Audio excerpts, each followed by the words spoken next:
down the button and stay at home. Just save yourself $70. You have to come here. I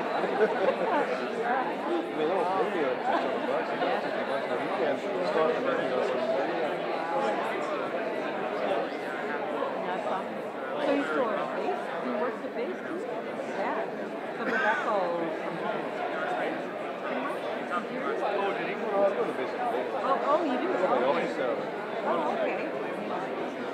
Oh, well, that's right. Go the door, the lights off. People knocking I like. thought Mom said you did a lot of work at home. No, I probably could if I requested it, but Yeah. oh yeah, first in the morning go to work. Right. I don't see you get as much done. See a lot of people work from home. Yeah. I see you probably got a lot of work done. Actual work, you know. Right. That's productive. Possibly. Even if it's distraction, you know. Like, Yeah, right. when I take a Oh, you trash, have. when I go work the trash, go work the dog, they don't have work the car. You got 1 or 2 now. You're back to 2 again. Okay, bought You another haven't seen couple, it? right? You haven't seen Max and Bella? No. Because you bought another couple, right? Yeah. Same type. Yeah, but she's black. Oh, okay. Yeah, no, I just.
Okay. Oh, so you didn't have that one before, did you?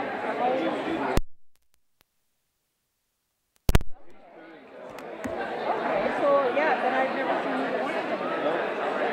So did you get them from breeders in town? Yeah, so I made a point of going to the house. Last time we breed them in the house. So what she was doing, she was had a puppy all day. They bring the puppy to the daughter's house. Yeah. Looks like, yeah. That's good.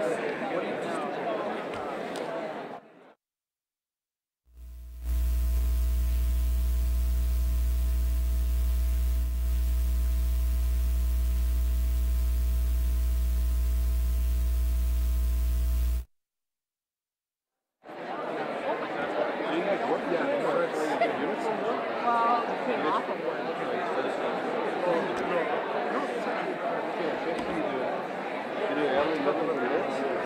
Yeah. Well, mine, what I signed into was switch. So I work in the morning and the afternoon. I get 3 hours. Like that? Well, you know what? It doesn't work for most people. I have animals. So it works good for them. So I said, you know, because I think Scott was going to take my Did they know a school gun it is? When you go to school gun it is? Yeah. Yeah, and I, you know, I said it's not a thing. There's something good about having that 3 hours. Especially when it's that 3 hours. So, I mean, and everybody else gets up at 5:30, going to work and going home. So there's something good for that 3 hours. If you want to do really like work or whatever. 5 days a week you do this? Yeah. I really don't mind. Other guys don't. Everybody's got their own. You still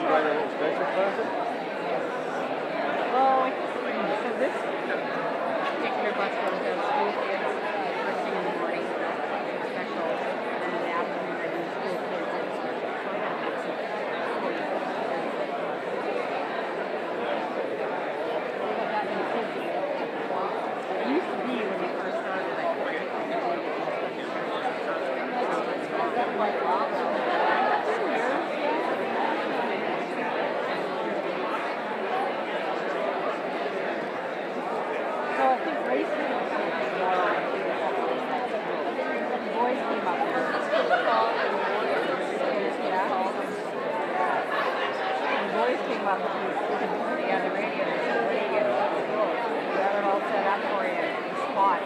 Put pylons out." Yeah. And there's people running by, and as soon as they went by, you can see them.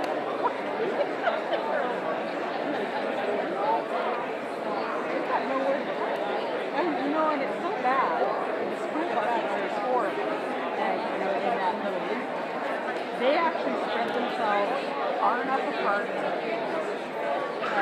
once the kids started coming out, then they snugged up together. So that all the parents would come out. I'm pretty sure that's why. Because they get, parents coming in, they get that zero,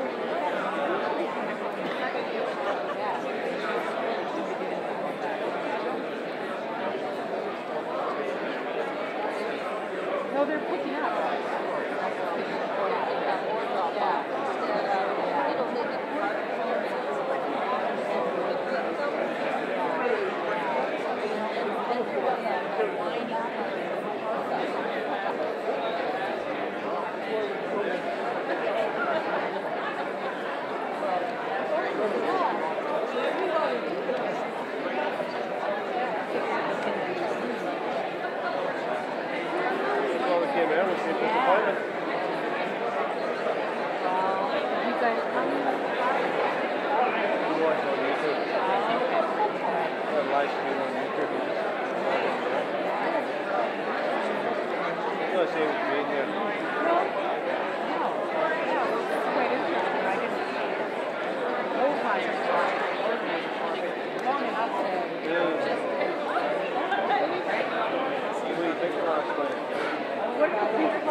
If everyone wants to take their seats.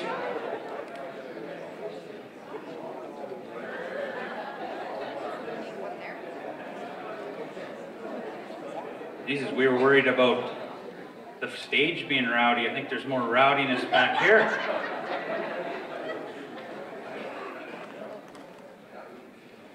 Okay, well, welcome to the Mayoral candidates here tonight. I'd like to welcome, my name is Perry Deering.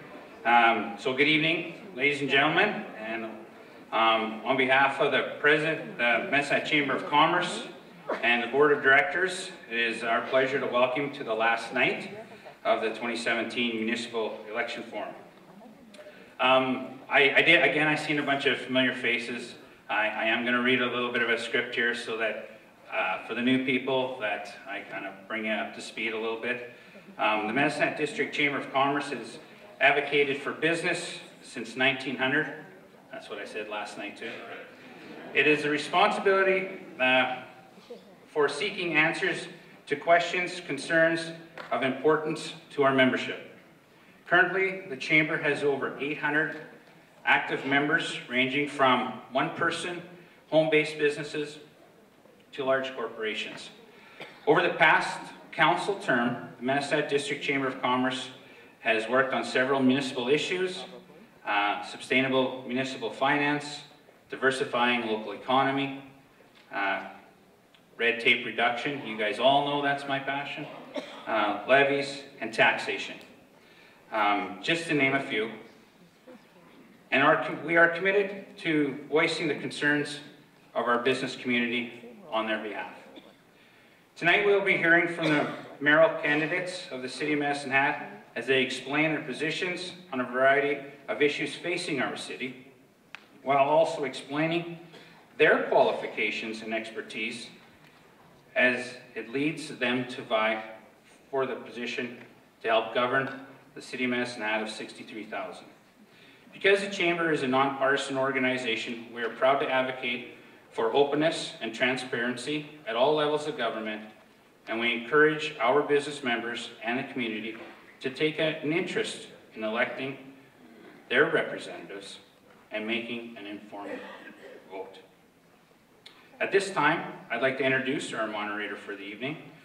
Mr. Ken Cobley has been the President and CEO of the Alberta Chamber of Commerce, known as the ACC, since February of 2005.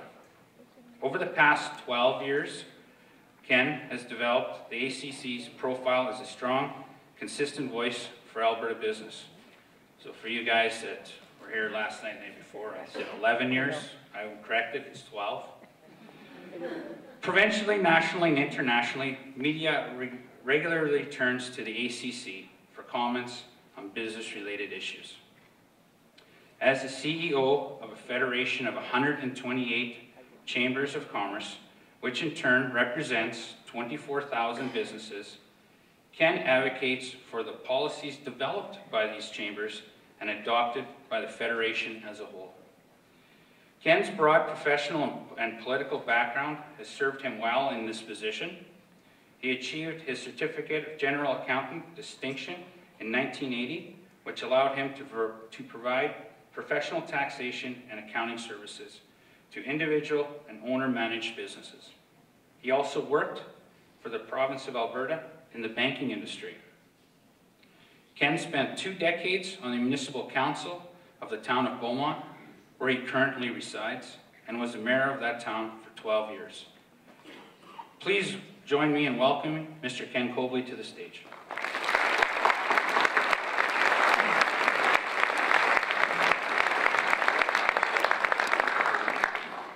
So to be clear, last night, right at the end of the debate, there was, I commented on an analogy that one of the candidates made about trying out for a hockey team and not being able to make it or not making the cut. I did mention that go Oilers, and I was roundly booed.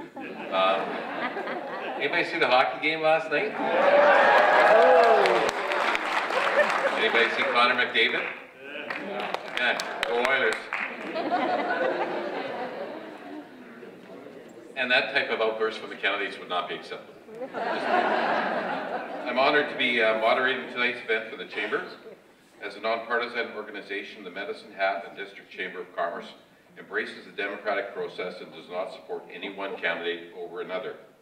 All electoral candidates were issued an invitation to participate in our forums and were free to accept or decline.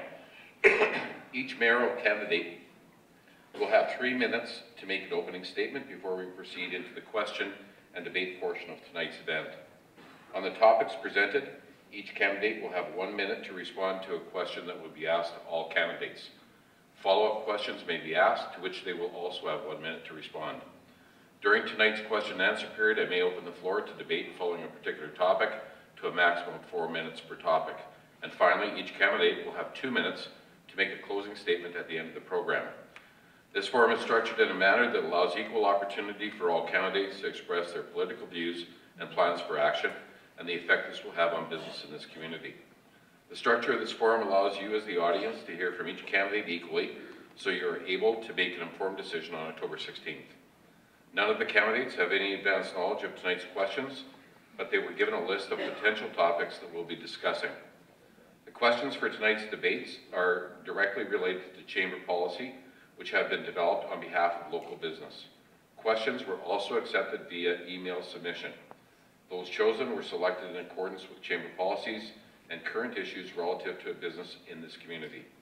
Additionally, the chamber has submitted a letter to each candidate with 12 questions outlining topics such as strategic priorities, economic development, small business, job creation, sustainable municipal finances, which will be available for viewing on the chamber's website by the end of the week.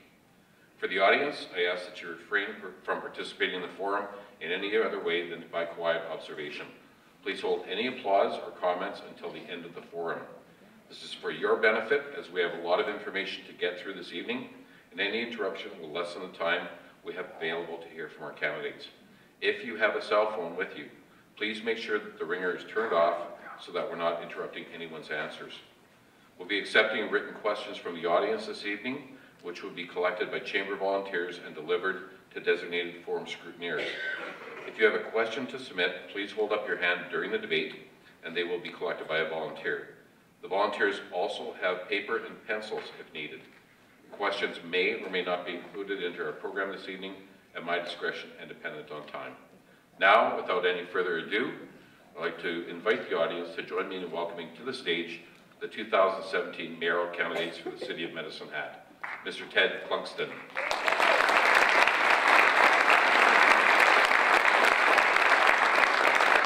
Mr. Thomas Fougier.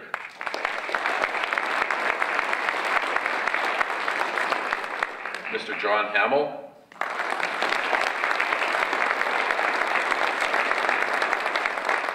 And Mr. Scott Rabel.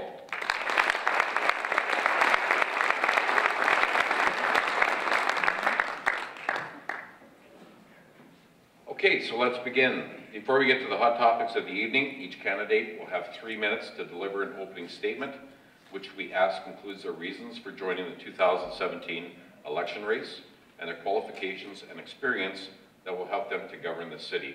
We'll begin with Mr. Clugston. Well, good evening and welcome. It's great to see so many people out here again. Many of you have been here all 3 nights, and that's great. You want to become informed voters, and that's what this is all about. I also want to thank the Chamber for organizing this. This is my 4th time, and you always run a good event. As we know that municipal politics is not party politics, I've always liked to tongue-in-cheek give the Chamber a little bit of a hard time and call the Chamber Her Majesty's official opposition. So thank you for fulfilling that role again tonight. I'd also like to talk about the other candidates. There's 3 candidates. I know candidate Hamill quite well. We worked together for 10 years, and I've known him to be a straight shooter. He does his homework, and of course has always been a great public servant. I don't know candidate Rev. Got to know candidate Rabel a little bit over the last little while. I've heard that he is a great father, volunteer, and has a very strong faith, and that's wonderful. My candidate to my right, to my left, I don't know very well at all. I believe, however, that I am the best candidate here. I've had a stoic, firm hand on the ship for the last 4 years, or the last 10, however you want to judge it.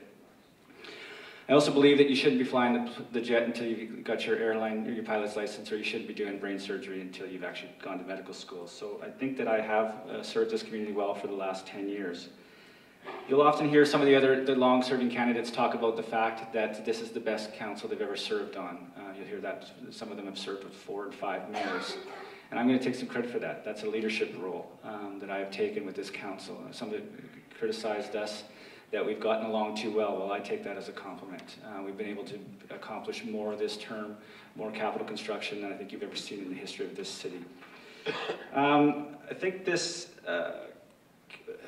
should be about economic development. There's been a little bit of other things in the media, but really, the last 4 years, I think this council has created some of the best cultural and recreational opportunities in a city our size anywhere in Canada, and we're very proud of that. And then we, phase 2 of economic development, we hired Invest Medicine Hat to bring people to this community so that they can learn how to work, live, and play here, and show people what a great community we have with the lowest taxes and some of the lowest utilities in Alberta. And then I think the 3rd phase of economic development going forward is for City Council, frankly, to get out of the way and let business be business, and we've created the environment for them to flourish.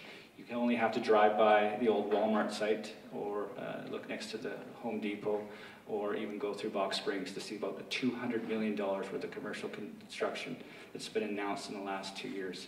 And I think that's because we've created the environment for business to flourish. So thank you. Thank you. Next up, Mr. Fougier. I want to thank everybody who came out tonight and all the folks that are watching online, and I want to congratulate Chat TV for being able to organize that and have this content go to more people. I moved here about 10 years ago, and that wasn't something that was going on, so I've seen a lot of evolution in our local media, which that helps a lot to get these kinds of debates out to more people. Quickly, I want to just introduce myself if you've never heard of me. So I moved here about 10 years ago from Halifax, Nova Scotia. I have a background in media. I worked at Chat TV for a very short period of time. Then I started my own company. Basically, we're 10 years down the road now. I have a lot of contacts with people in Medicine Hat. I find that sometimes I'm the go-to person when people are having an issue in the community and they contact me to try and help them find solutions. I've been very honored and proud to find solutions for some people in this community doing what I do.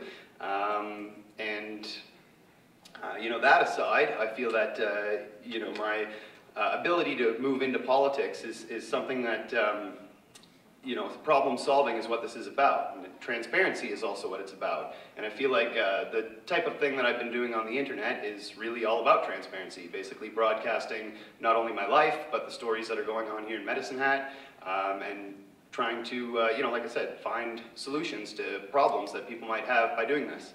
And like I said, that's something that's got to go on in politics, municipally.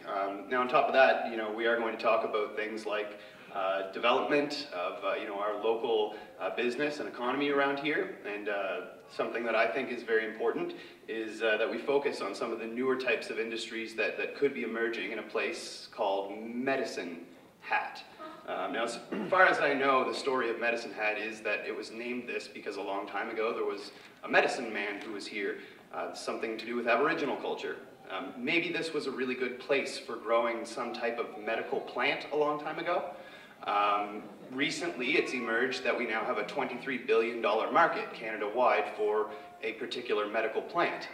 And it seems like Medicine Hat is very well suited and a very unique place to take advantage of that new market, which may be emerging into maybe a $100 billion market next year.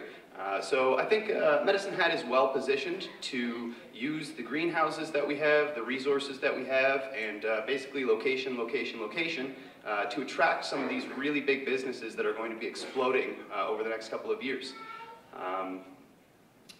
Thanks again for everybody that came out. Thanks for listening to me, and I hope I have more of your respect and maybe a couple of votes. Mr. Hamill. Ladies and gentlemen, good evening. Thank you for coming out. My name is John Hamill, and many of you probably know me. I served on council for a number of years. I am a transplant to this country and to this city. I came from Europe, and I happened to be stationed at the base, and then went back to United Kingdom via Germany, and then I met a beautiful woman, and that was that. I had to come back to Canada with her because she was a Canadian. I was absolutely amazed. 60 million people over there, and I picked on that one. She's been a hell of a bride. I've lived here for 42 years now, and I want to get that straight. I do not, emphasize, not live in Elkwater. I am a Medicine Hatter. I've lived in Medicine Hat. I have a cabin in Elkwater, and I have been to Elkwater many, many times. If you have a cabin out there, why wouldn't you go out and enjoy the winter and the summer and all the rest of it? So just let's get that clear, all right? I am from Medicine Hat. What do I bring to the table? I was on council, as I said, for a number of years. In fact, it was 18. And during that period of time, I was chair of energy. I was chairman of development and infrastructure.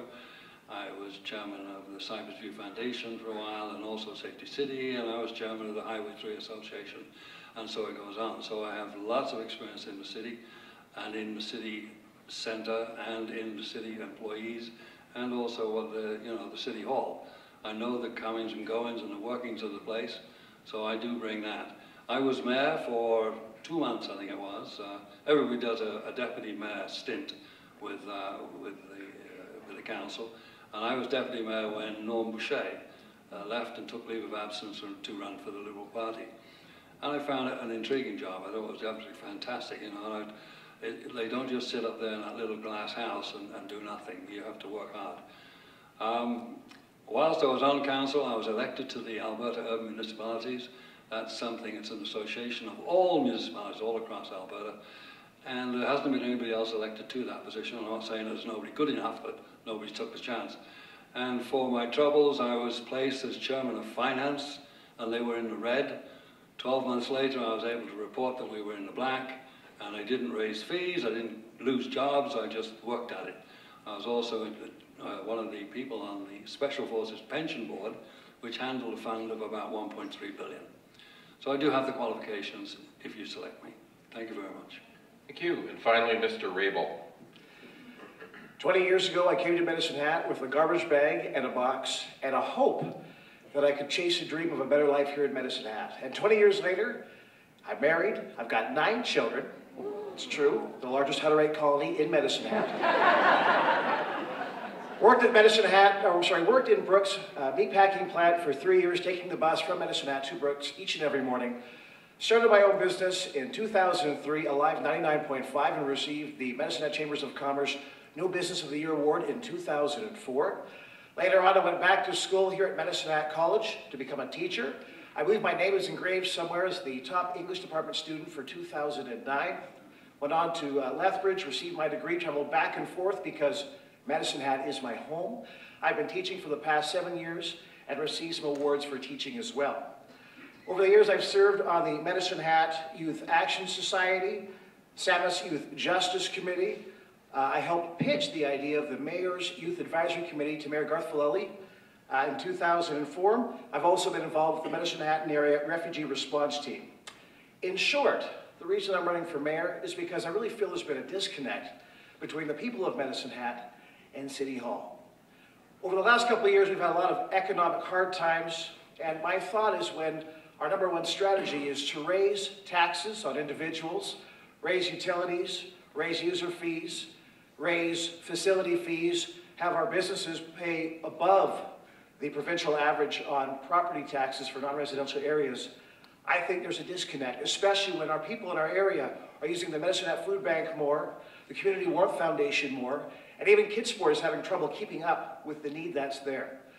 When I see that mayor and council are making big decisions that impact all of us without taking the time to properly consult us, and we've got the issue we have had with transit recently, which is a symptom of a much larger problem.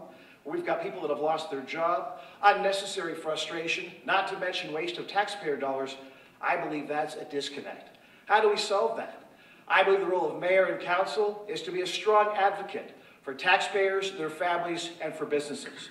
I believe it's our job to continue to make sure that Medicine Hat is the best city to live, the best place to raise a family, the best place to own and operate a business, and the best place to retire. With your help and support, I hope to put the people of Medicine Hat first, to be your voice, and to have a strong, transparent, accountable, and passionate voice here in Medicine Hat. Thank you for coming tonight, and thank you for your support. Well, thanks to all the candidates. Everyone managed to stay under the 3 minutes. I didn't have to cut anybody off, and like I say, I'm kind of disappointed that I didn't have to cut anybody off, but good job. Okay, so we're going to move into the first question. This is for all candidates. What do you believe is the most important role of the mayor as a member of council, and how will you fulfill this role? Each of you has 60 seconds to answer that. Mr. Rabel, you're up first. I believe the most important role is to provide leadership, vision, and again, to be a strong advocate for families, for taxpayers, or families, and for businesses. And the first thing that needs to happen is that we need to listen. We need to take time and talk to those whose decisions that we make are going to affect and impact. I believe we also need time to make sure that we're listening to people, and that when we make decisions, they're well researched, we put our time and thought into it, and again, we're making sure that we're working not just for the people of Medicine Hat, but with the people of Medicine Hat. I believe also we need to have, in order to make that happen, we have to have an open and transparent government way we do things. I believe in making sure that any discussion or legislation or voting that takes place happens in public. I believe all of our meetings should be streamed on the city website and recorded and accessed. And I believe that every vote that mayor or council makes should be recorded, so it can be easily accessed by the people of Medicine Hat, so you know that we're being your voice. Mr. Hamill. I think that Scott stole a bit of my thunder there, actually. I think this should be transparent, we should be open, the mayor should be a person who is a leader, who's energetic, who guides the council. I mean, I know that in municipal politics, as you all do, that you just can't, it's not party politics. Each one of the council is a ballerina all on their own, you know, they dance around and do what they want. And you have to try to bring them together to make cohesion. You need that. With the mayor chair, I would endeavour, during my time anyway, if I'm there, I would endeavour to bring that about. There are several things that have happened in the last little while, and we're all aware of them. The senior centre, and also we're talking of transit now. Those things were a bit of a kibosh, and we'll talk about them later, I'm sure. Thank you. Mr. Fougere. So, I mean, of course, the mayor of the city is going to provide leadership. I think that's sort of the basic description of the job, but I think also it's a very important PR position. As basically the public relations for what is our company, Medicine Hat, you know, as the mayor, you're going to be, you know, scrutinized and also, you know, looked at in the media all across Canada. And I think, you know, if we have good PR, it's going to be a lot easier to bring in good big businesses that are going to want to, you know, build here, establish themselves here, hire local people, earn lots of money, and ingratiate our economy. So I think good PR is probably the #1 thing that that we could bring to this position. All other things I think mentioned there are kind of requirements of the job. Mr. Cluxton. So as a mayor, you are the ambassador of the city. It is basically your job to sell the city both inside and outside to newcomers, and also to encourage your own citizens to become promoters of your city. You are the chief elected officer, or the mayor. You have to keep your council focused. Sometimes there can be alliances forming, and you must make sure your council is working together and not submarining each other. You also have to be very careful when you open your mouth. This is a $300 to $400 million annual year corporation with billions of dollars worth of assets. Every time you open your mouth, if you say something, you could subject the city to a lawsuit. You must liaise between the citizens and the senior staff, and you sell the city, and you must basically always be available. And I have proven that. I've always been available. My door has always been open. And actually, the votes are on record. Every vote is recorded and it is kept in the minutes, so that is already occurring. You need to show up, and you need to advocate very, very hard with the other levels of government on behalf of the city of Medicine Hat. All right, this is a follow-up question. What do you feel should be the top priority for council over the next 4-year term, and what will you specifically do to see that priority accomplished? Mr. Fougere, you can start us off. So I would start actually with one of the big reasons I voted for Ted in the last election.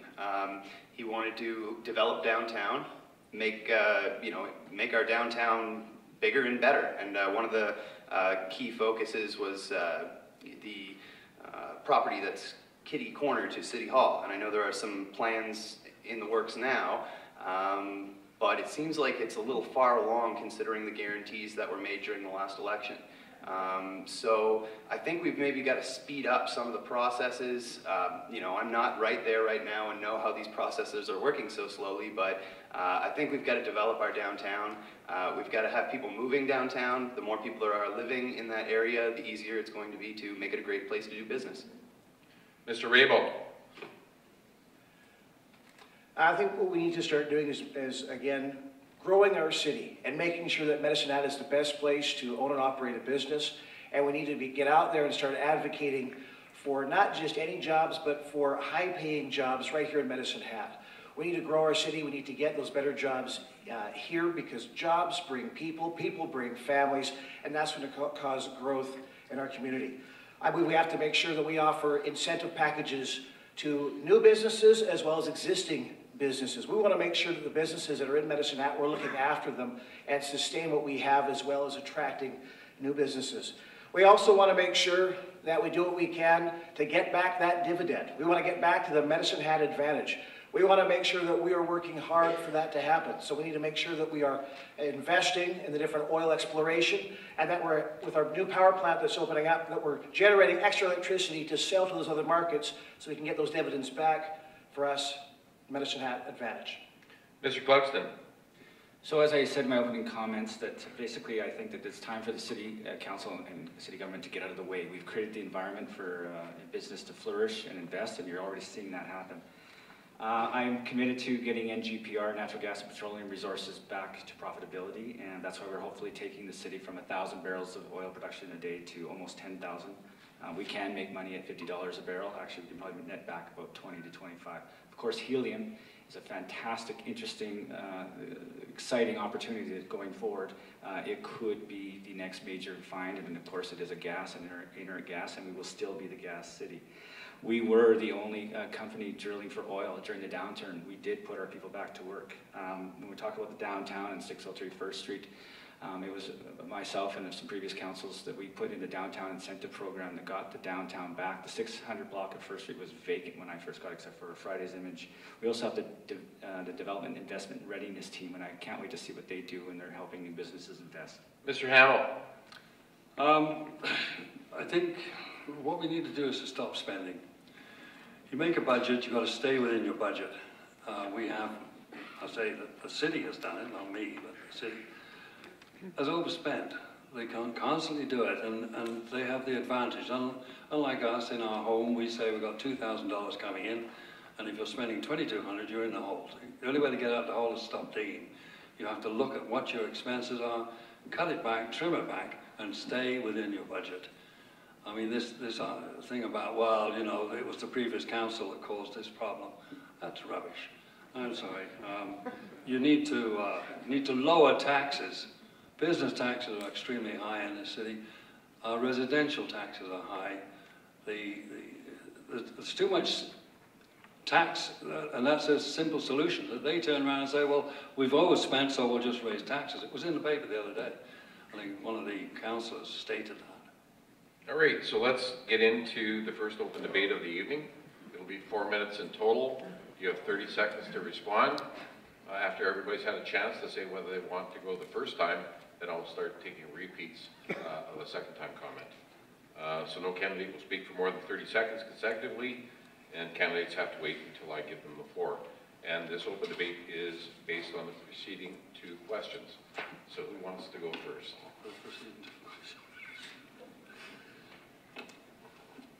Okay, so I have Clugston and Fougere.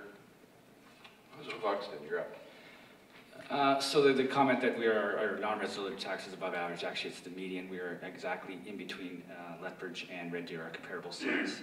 So that's an incorrect. The City of Medicine Hat does stay on budget. We were required by the Municipal Government Act, so we're not running deficits. We're actually projected to run a $300,000 surplus this year, so that's also incorrect information.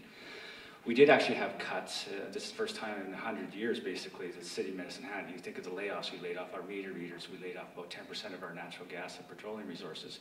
Of course, we were trying to do some transit cuts, so this is... Mr. Fougere. I'll just continue off where you left off there, transit cuts. That's something that, I mean, you were talking about earlier, keeping the council focused. I mean, I don't know what they could have been focused on during this whole debacle of the transit system. It seems like more and more I look at it, there's more and more problems. When I started looking into this, I found out that not only do we have this issue with changing the routes, we also had an issue with having to refuel these buses over in Lethbridge with natural gas. I think that might not have been the province's plan when they wanted to offer us. Anybody else want to get the other 2 councils? Yeah, I'll go on with that. You know, laying off the meter readers and a couple of our transit workers, all of whom are doing a damn good job. That's peanuts. That has not achieved anything. And laying off the transit drivers was absolutely asinine. I mean, what sort of a council does that? Where's your heart? You tried to save $600,000 on the backs of the elderly, the handicapped, the young mum and dads going to work. That was ridiculous. I'm sorry. Mr. Rabel. I think the biggest concern when I talk to people is that, again, this is not the only decision that was made without consultation. We see the healed pool that was closed down, and then after the fact, when it was an election year, then the consultation with the community takes place. Here we have the situation with transit. We've got no community consultation from those that ride the transit, those that are impacted by it. We just make this decision. It's done beginning of August. Medicine Hat's got 4 weeks to try and prepare where they enroll this on Labor Day when everyone goes back to school. It doesn't seem very well thought out. Sorry. Okay, who wants to go? Who wants the second round? Okay, we'll go with Mr. Fougere, then Mr. Hamill. Not sure exactly where I read about it, but I know that there was whisperings of possibly putting in a boat launch somewhere in Riverside. The first thing that I did when I heard about that was I called the folks involved in emergency response to see if that would help them reduce emergency response time. We had somebody drown in our river this year.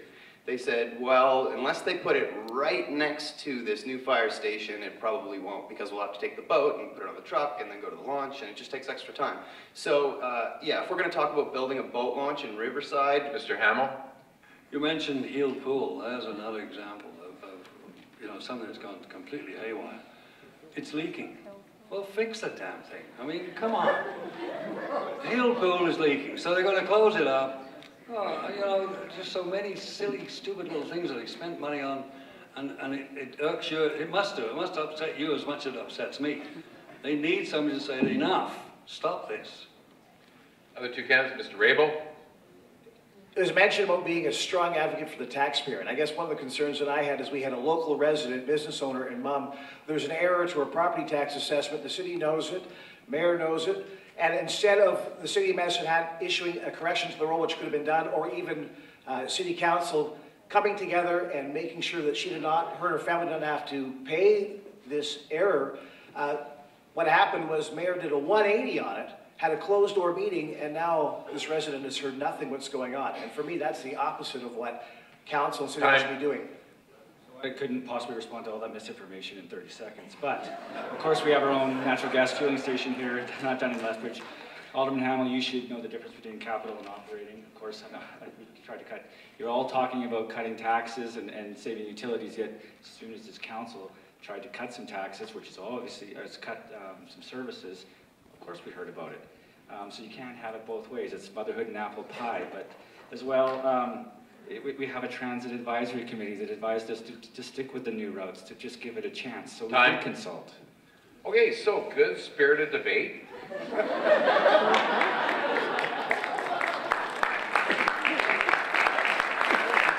Okay, so I told you not to applaud, not even for the moderator.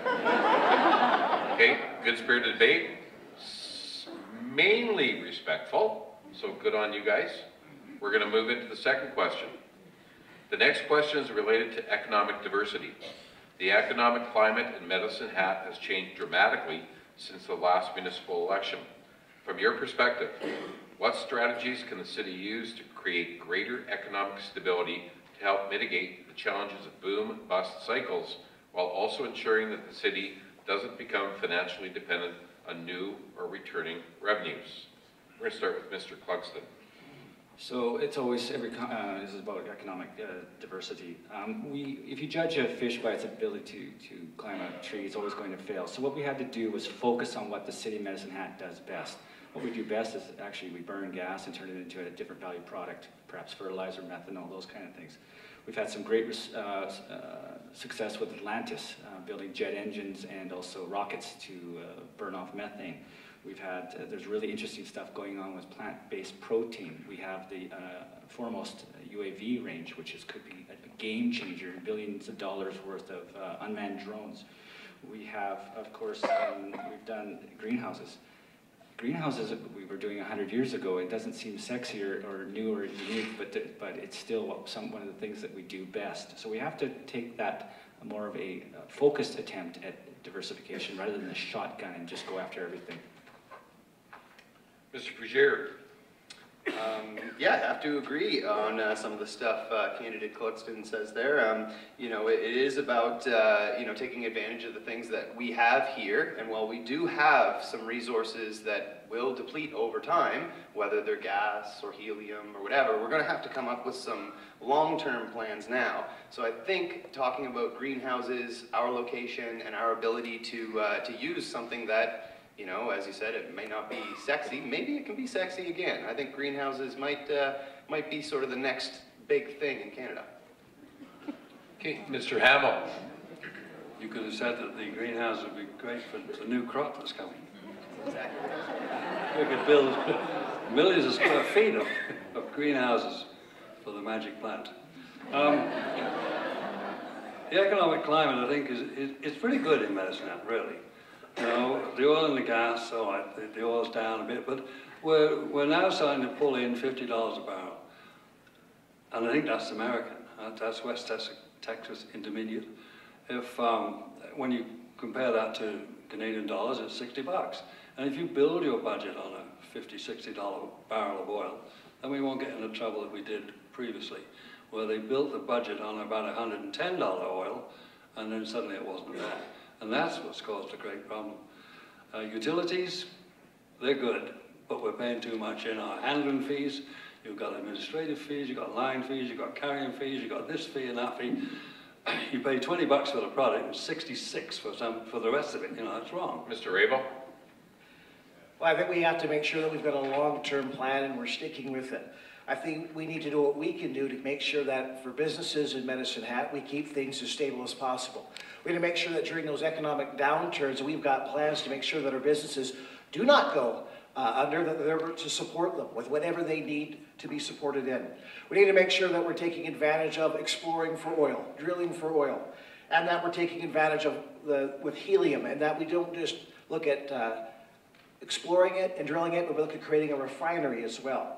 We look at, with the energy plant, again, creating extra energy to sell off to the different markets, because again, we've got great location next to big markets in Alberta, Saskatchewan, and the States. But then we take those dividends and we create that heritage fund so that when things are tough, we've got something to go to, that we're not sitting there going, oh, what happened to our rainy day fund? We want to make sure we plan ahead and we put those refunds, or we put those dividends in for those rainy days. Okay, we're going to open up this question to debate as well. 30 seconds, same deal as last time. Who wants to go first? Anybody? Mr. Hamill. I'll go.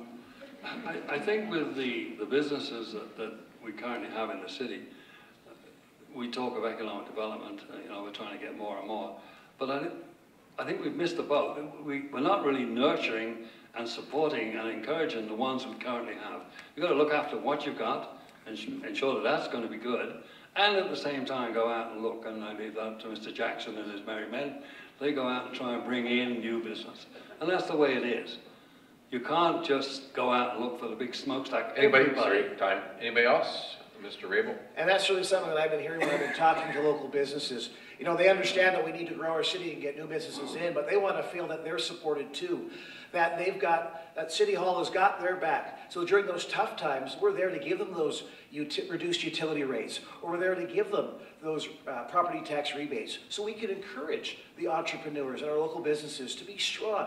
Because that's what's going to grow our city, is if we're a city of opportunity, and we want to be known as a city that looks after our business community and not just turn their back once they're established. The other two candidates, you want to get into this? Yeah, I guess. Mr. Fugier? What I would add to that is I think increasing our tax base is going to be one of the best long-term solutions to these issues. And if we're doing things for the new entrepreneurs, for the people who are using the transit, if we're reducing those costs, we're setting a long-term goal of eventually having those people own houses and pay more taxes. Okay. Do you want to speak on this before I go for a second chance at this? Anybody want a second chance? I can move on to the next question. Okay. Next question. Touches on red tape reduction. Businesses have been feeling the pinch from regulatory burdens and costs from all levels of government. How can the city reduce the regulatory and financial burden on business to ensure the city is viewed as open for business, and what directives would you issue to administration to improve its efficiency and effectiveness? We're going to start off with Mr. Hamill. If you're a new business coming to the city of Medicine Hat, or you wish to open a new business, what I would like is if I go into City Hall and I have the plans for something and I put it down and say, I want to put something here, I've checked this out, checked the land, I'm prepared to buy and set it up. I don't want somebody to say, gee, no, you can't do that, mate, sorry, you've got to get somewhere else, we have to move that line. The first thing out of their mouth should be, how can I help you? How can I help you? Can I take you and show you, take it to one of our engineers, or take it to one of our inspectors, anybody? But don't sort of just stop me right now. Apparently there's been many businesses, and I know of one in particular, when I was on council, that we lost.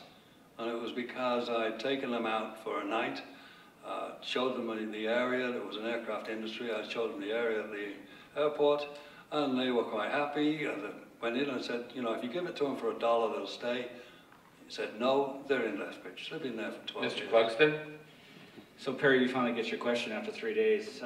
If you've read the recent Municipal Planning Commission report, you'll see that actually we've had great progress on the issuing of commercial. The wait times are in the days have come down. We compare ourselves with the rest of the communities. Both the residential, the commercial, and the industrial have come way down.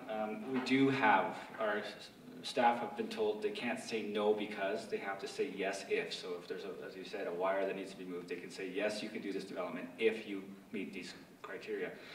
But the City of Medicine Hat is also the regulator, and we have to follow the rules from the province in inspection. I mean, everybody complains when they get a speeding ticket from the police, but then they're the first person you call when you need some help.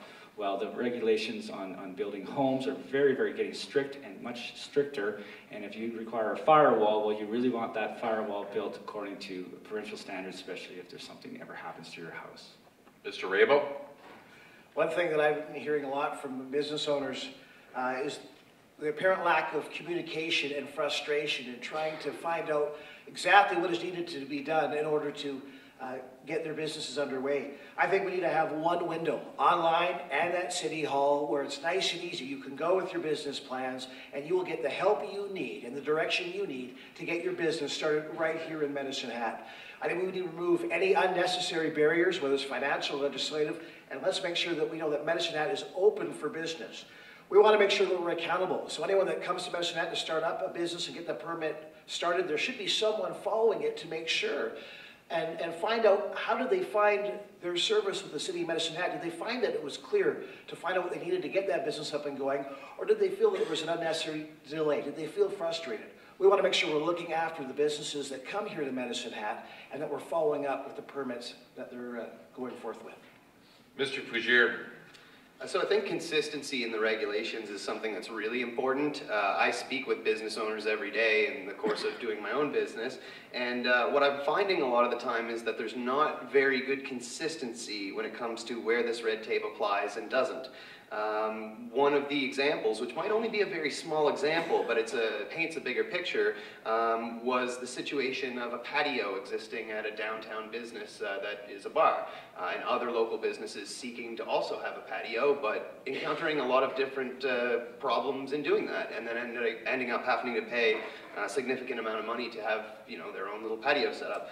So I think consistency and communication, and also, of course, follow-up. If we're going to, have these regulations in place, be consistent about them, and make sure that the businesses understand and can be communicated with easily. Okay, so we're going to open this one up for debate as well. Hands up, anybody who wants to speak. Mr. Cluxton. So very good suggestion, candidate Rabel. We've implemented what we call DIRT, the Development Investment Readiness Team. Her name is Sandra. When you come to City Hall, you tell her what you want to do, and she takes you to planning, to building, to wherever you need to go, get your utilities hooked up. She takes you to the Land and Properties Department. So that's a good suggestion, but we've already done it. Of course, with the patio, everybody knows what he's referring to. The rules were the same for everybody. Actually, that was a leadership role that one place took, and then they actually provided the plans for the other place. Hands up, anybody else who wants to speak? Okay, so we're going to move on to the next question. Did I miss somebody putting their hand up? Okay, no, I heard something. This next question focuses on a strategy for downtown development. The city is committed to a downtown revitalization plan. If elected as mayor, how will you promote this vision for the core of our city and encourage Hatters to see their downtown as an economic asset? Mr. Rabel. I believe we need to promote our downtown as a center for business, entertainment, and leisure. We have to be excited about all the different possibilities that exist in downtown.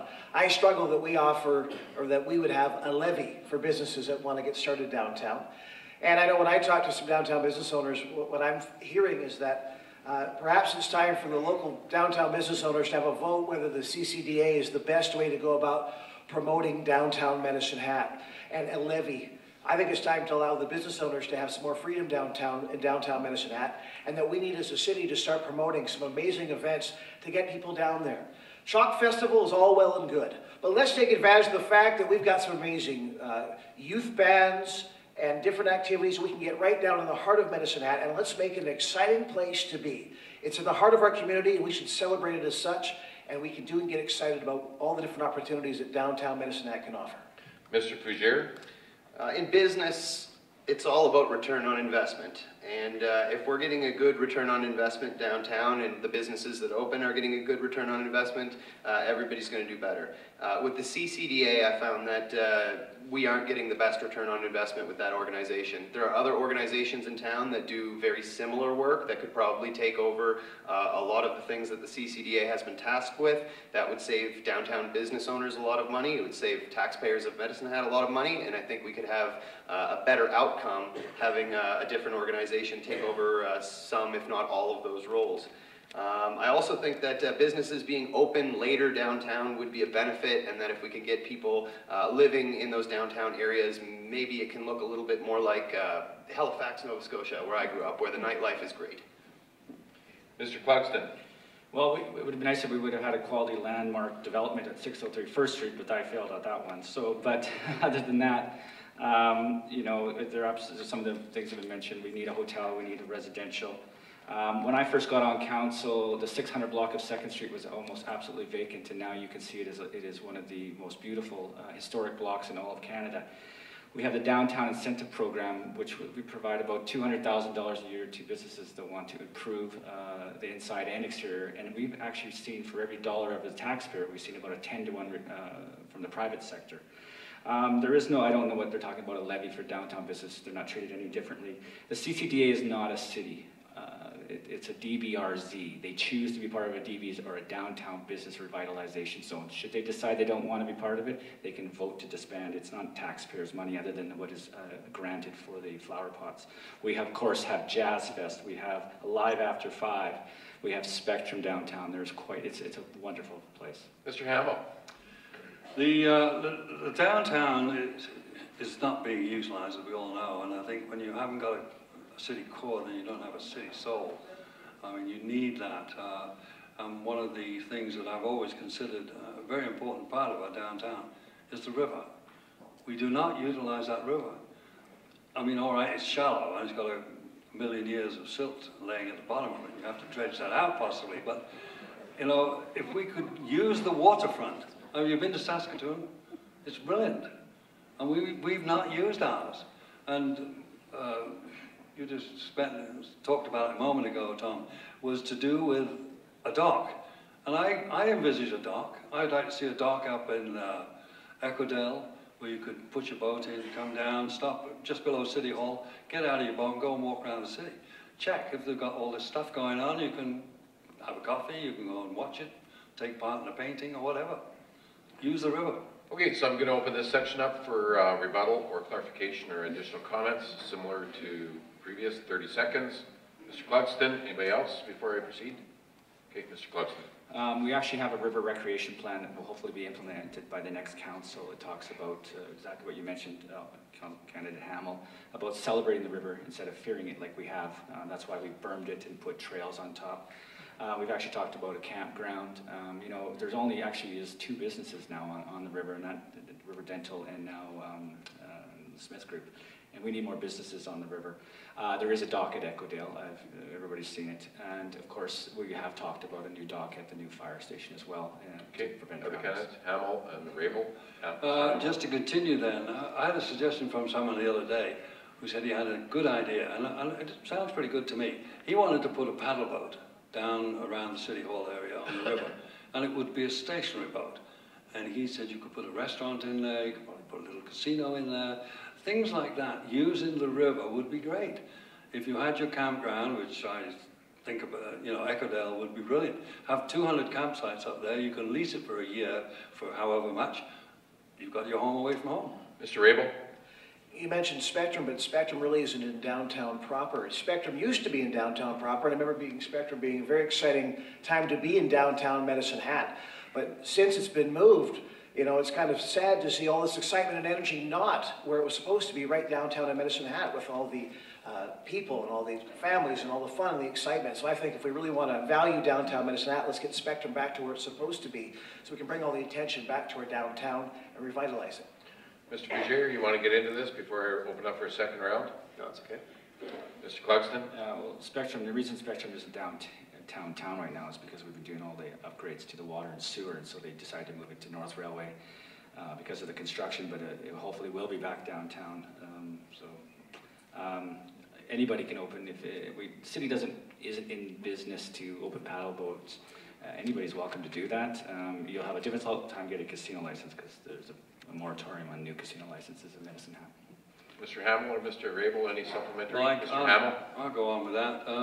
I don't know whether it would be allowed or not, but I thought it was a damn good suggestion. Somebody came up with it. You know, it's an idea. It's something that came from you, from people out there. This is like a wish list we're making here, and you are the people we're making a wish list for. But you should be making a wish list and telling us. I'm here to listen to what you have to say. You don't want to listen to what we've got to say. None of this is written in stone. It's not a promise, you know. Mr. Rabel, did you want to get in on this? No? Okay. So we're going to move on to the next question. Boy, we're just moving right along here, guys. Our next question is related to off-site levies. This is a yes or no question, but we're going to give you 60 seconds to answer it. Through the advocacy efforts of the Chamber of Commerce, Council instituted a municipal assist with regards to off-site levies. The most recent off-site levy bylaw came into effect on September the 1st, 2017. The rates approved will be in effect through to December 31st, 2018, with 40% assist through 2017, 30% in 2018, and 90% assist for brownfield through the end of 2018. If elected to council, would you be in favor of maintaining the municipal assist program? Mr. Hamill. Yes, yes, yes. Okay. Yes, I could like You have another 55 seconds, or we could just move on. I'll tell you a joke. No, thank you, but no. Mr. Clugston? So the offsite levies are based upon the Corvus model. So Ranchlands has an offsite levy fee, the Parkview, Box Springs. I think there was a lot of misinformation about how that was working. Municipal assist is a percentage that we give back to a developer. So let's say it costs $200,000 a hectare to develop in Parkview, and we have a 40% assist, then you get $80,000 off, so it's $120,000. There was a lot of talk about roads. Roads are actually a separate note already, and it's a flat fee throughout the entire city. And of course, I would support the municipal assist because I have supported it. As well, municipal assist is a double-edged sword. If no development occurs, then it doesn't cost the taxpayer and the utility anything, and that's actually in some ways bad. If a lot of development occurs, then of course there'll be more subsidy paid out, but there's a positive or a silver lining to that, because then you get the increased taxes in perpetuity of the new development. So I've always been a pretty strong supporter of municipal assist. Mr. Fougere? Okay, if I'm not going to hear any John Hamill jokes, if we have the opportunity to hear them tonight, I think we should, and if we could give him an extra 30 seconds to tell a joke, I think that's a good thing to do.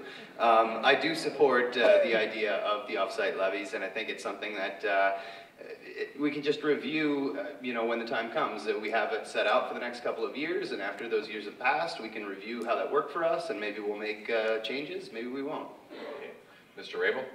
I'm very much in agreement with the municipal assist. I think we talk about bringing businesses here in Medicine Hat, and that's a great way to do that with the off-site levy assist, and especially with the 90% assist for those that want to revitalize downtown. If we're serious about revitalizing downtown, then we need to give incentives to businesses to operate and to start downtown, and that 90% municipal assist is a great way to do that. Okay, next question. Next question deals with municipal engagement. With so many ways to connect people, there is still a challenge engaging the public in a meaningful way around city initiatives and issues.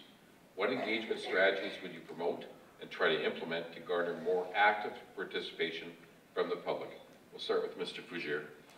So maybe this is one of my specialties, having come here, just to start a business that's roughly, 5 to 7 years old now and has a pretty significant social media following. I feel like engaging the public is something that I've done well. I feel like there are strategies that probably the city hasn't taken advantage of that exist just based on technology, the way, the internet has changed, the way that people form communities on the web, that can be taken advantage of to get more feedback from our communities. So, I know the city had a beautiful website done by a group down in Santa Monica, California, but I really don't think that the people of Medicine Hat visit that website on a regular basis to try and find out how they can give feedback or how they can, better their own situation by interacting with the city.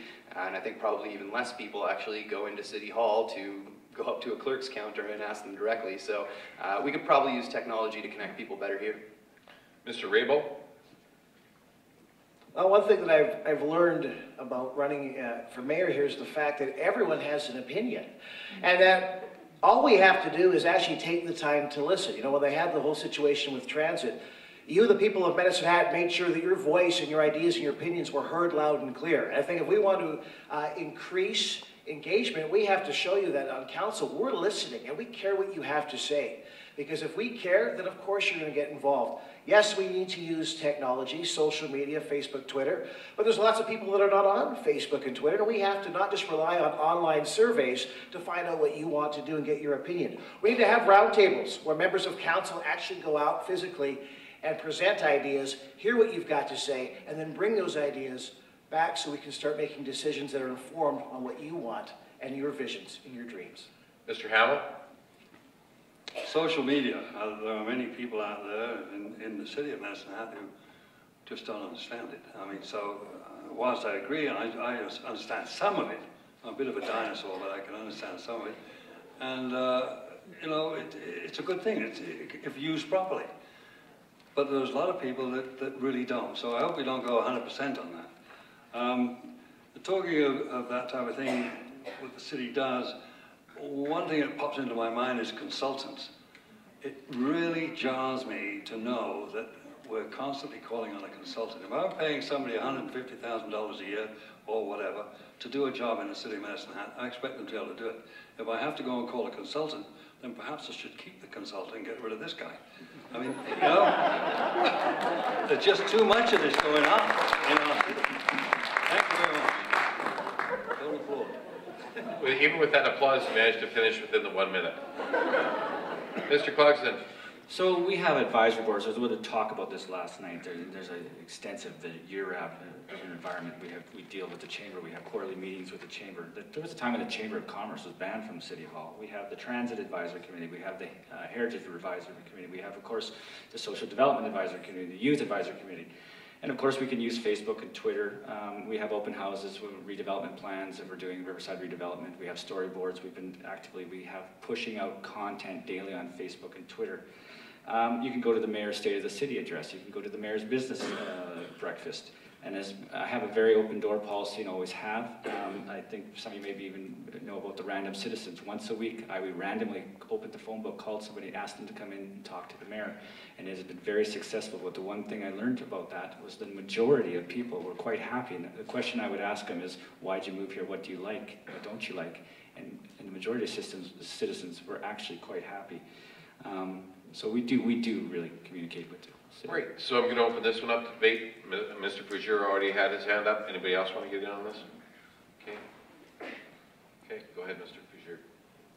I guess just to start off to respond to candidate Clugston, I would say that as a media person, I've been at City Hall and asked questions that you wouldn't answer.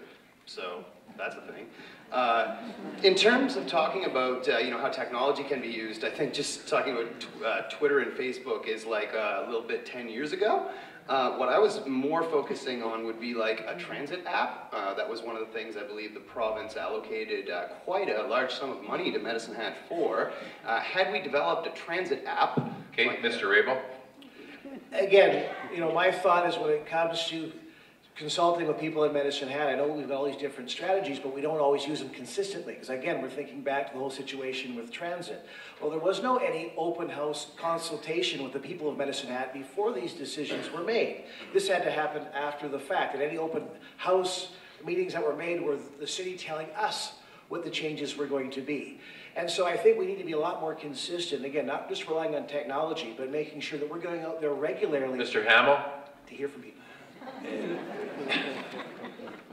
In defense of the city, I do think there's lots of opportunity for each and every one of us to take part in discussions that are laid out by the city. I mean, the transit one was a typical example. You could go to some, mind you, if the buses were running, that was. I mean, you could always get that.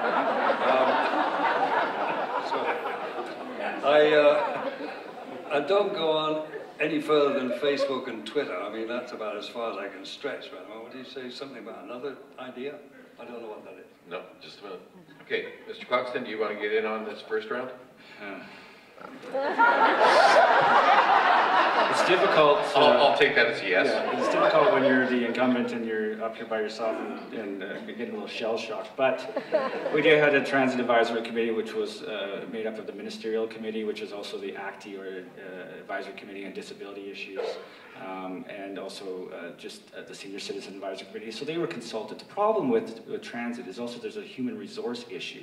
You have to be careful with your employees and if there are layoffs and those kind of things. So you have to be sensitive to that.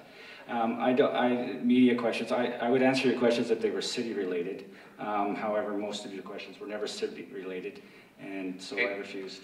30 seconds, Mr. Fugier. So in terms of talking about that transit app, from what I understand, Medicine Hat was allocated quite a large sum of money from the province to create a transit app. Had we done that, we would probably have a lot more data and feedback from that app to make better decisions about how the transit system should run. Not having a transit app means that we have to rely on things like surveys and consultants, and those things didn't work. Mr. Hamill or Mr. Abel, you want to get in on the second round? We have to continue the dialogue with people. It has to be open and transparent. If you're going to do something, you're going to change something, then let everybody know. And let them know in sufficient time.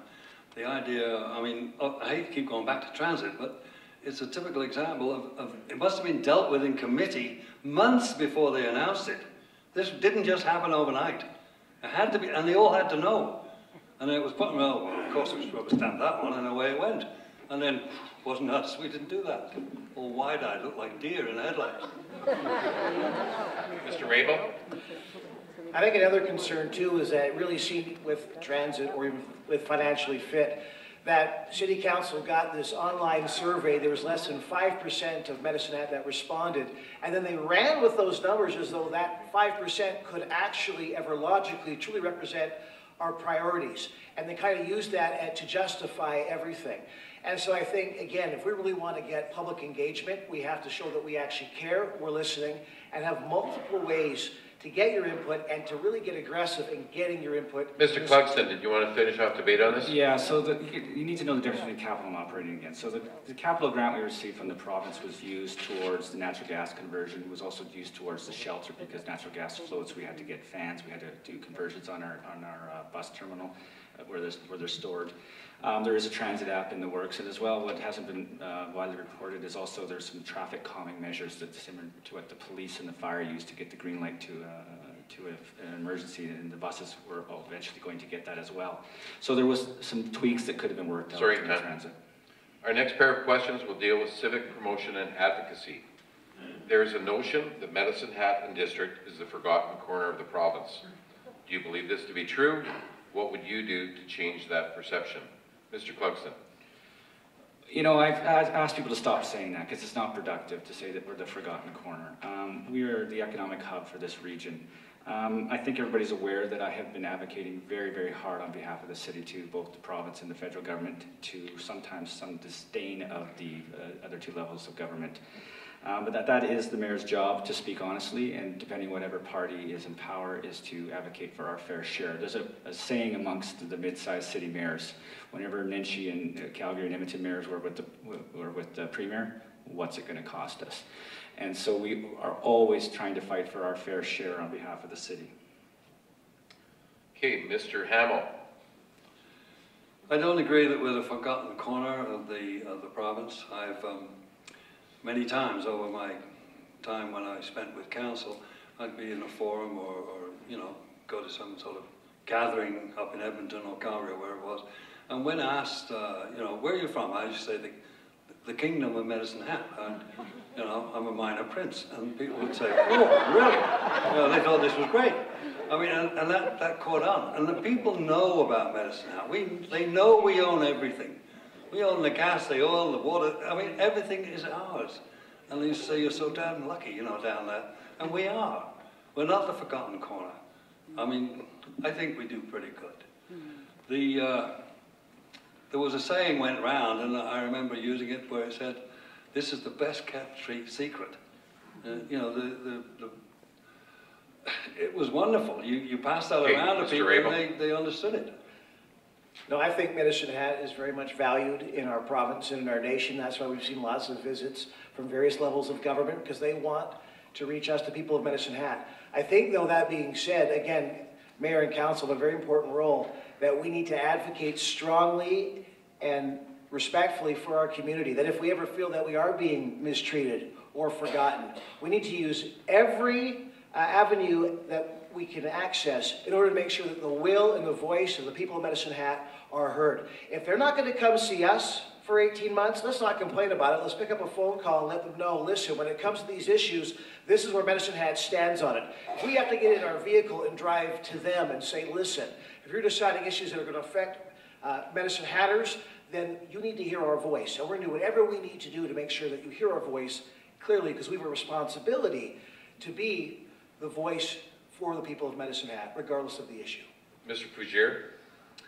So yeah, I would make it my goal 100% to never be forgotten. I mean, this city, it's grown on me quite a bit. I mean, I've only lived here for 10 years. I love this place. I've made it my home. I certainly promote it to everybody that I know. You know, I have lots of friends and family that are still all spread across Canada, and some as far as the East Coast.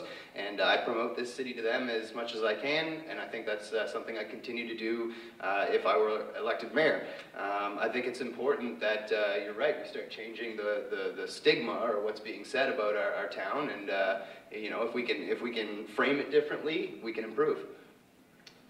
Okay, next question.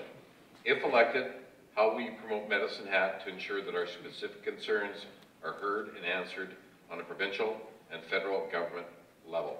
Mr. Rabel. Well, again, I think for myself, I would make sure that I would have relationships with those provincially and federally and know who to contact. So that if I ever felt that we were not being treated fairly, I would know who to call, who to contact, and have those connections. Again, I think we have to be very intentional in advocating for our community at the different levels of government. I know before when I was talking about different issues such as transit with members of council, and they'd be like, well, Calgary gets this grant, but we don't. And I'd be like, well, why not? Well, I'm not sure. Why don't you know? You need to know. If you're on council, I don't know is not a good answer when you, the people of Medicine Hat, ask us a question. We need to be very intentional and very aggressive when it comes to making sure our voice is heard on the federal and provincial levels, and we don't take I don't know for an answer. Mr. Fougere? Obviously, provincial and federal politics are a lot more complex than municipal politics. You know, I can't say that I know about all the relationships that are going to exist between municipal politician, provincial and federal levels, but I can say that I do my very best to make sure that those relationships are maintained and that they're transparent to the people here and that they understand why we're in those relationships, whether it be with business or provincial or federal levels of government. Mr. Clarkson? Well, I have constantly advocated on behalf of Medicine Hat. We did have some trouble with getting the Premier down here, and the way we did get her down here, it was actually, we said we were going to rent a bus, and we were on our way up there, and that actually brought her down here. I have a relationship with our MLAs, with our MPs. We attend events just about every single night, and where we have communication, we are able to talk about issues that are arriving from Medicine Hat at all levels of government. And you know, it's difficult. There's been some correct assertions here that if another municipality gets a grant and we don't, we ask why. And that's why we have the mid-sized city mayors as well to ask to advocate on behalf of Lethbridge, Red Deer, Medicine Hat, Grand Prairie, Fort McMurray to the province when we see something happening, like you mentioned, to Calgary and Edmonton. One of the biggest bones of contention is there is a low-income subsidy in Calgary and Edmonton for transit, and trust me, the mayors in this that aren't getting this are advocating fiercely on our behalf. Mr. Hamill? The promotion of Medicine Hat rests largely on the mayor, a lot on the councillors themselves wherever they are. People like the Chamber of Commerce, they're supposed to give us a great hand. They're out there spreading the word, and I applaud them. You know, they do a good job.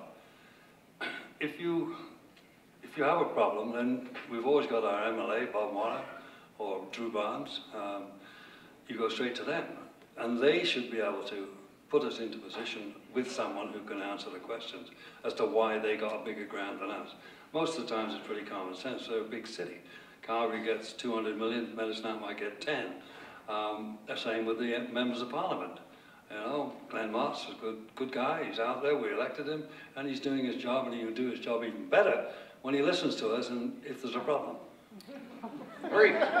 So I'm going to open this up for 30 seconds again if anybody wants to supplement their last answer or rebut anybody else's answer. Any interest? Okay, so we're going to move on to the next one. This is actually very long. Okay, so we're moving into the section where we have questions from the floor and also questions that were emailed in. This one's quite a long one, and it has a lot of backup to it, but I'm going to try to chunk it down. If you see, if you research, this council in 1 year racked up well nearly $30 million of debt, which works out to almost $500 for a man, woman, and child living here. Furthermore, this problem does not stem only, or even principally, from the cost of the public utility, but from routine operations. And the question is, I would like to know the position of each candidate on the budget deficits being run by this municipality, whether the amount is warranted, and if not, what steps each would take to address the situation. Mr. Clugston. So that question is wrong. The City of Medicine Hat does not run operational deficits, so the premise of the question is absolutely wrong. We do have about $297 million worth of debt. Of that, $17 million, 17% is tax supported. That has actually gone down in the last 4 years. So there's that myth out there. So what we have borrowed is for our utilities, and that's rate supported debt. If you can borrow money at 2 and 2.5% and make a regulated rate of return of 8%, the question you might want to be asking is, why didn't you borrow more? So that's what we did with our new LM 6000. And so some of the candidates may suggest, well, what if the interest rates go up and you've borrowed all this money? Well, we're locked in for the life. We fix our terms for 25 years, so we are protected from interest rates increases. So that whole premise of that question, that we're borrowing for operations, is absolutely incorrect. They're confusing us with the other two levels of government, which do borrow for operations to keep the lights on and to pay their employees. We do not have a budget deficit. Mr. Fougere. Well, apparently the question was wrong. How can I answer it? Okay,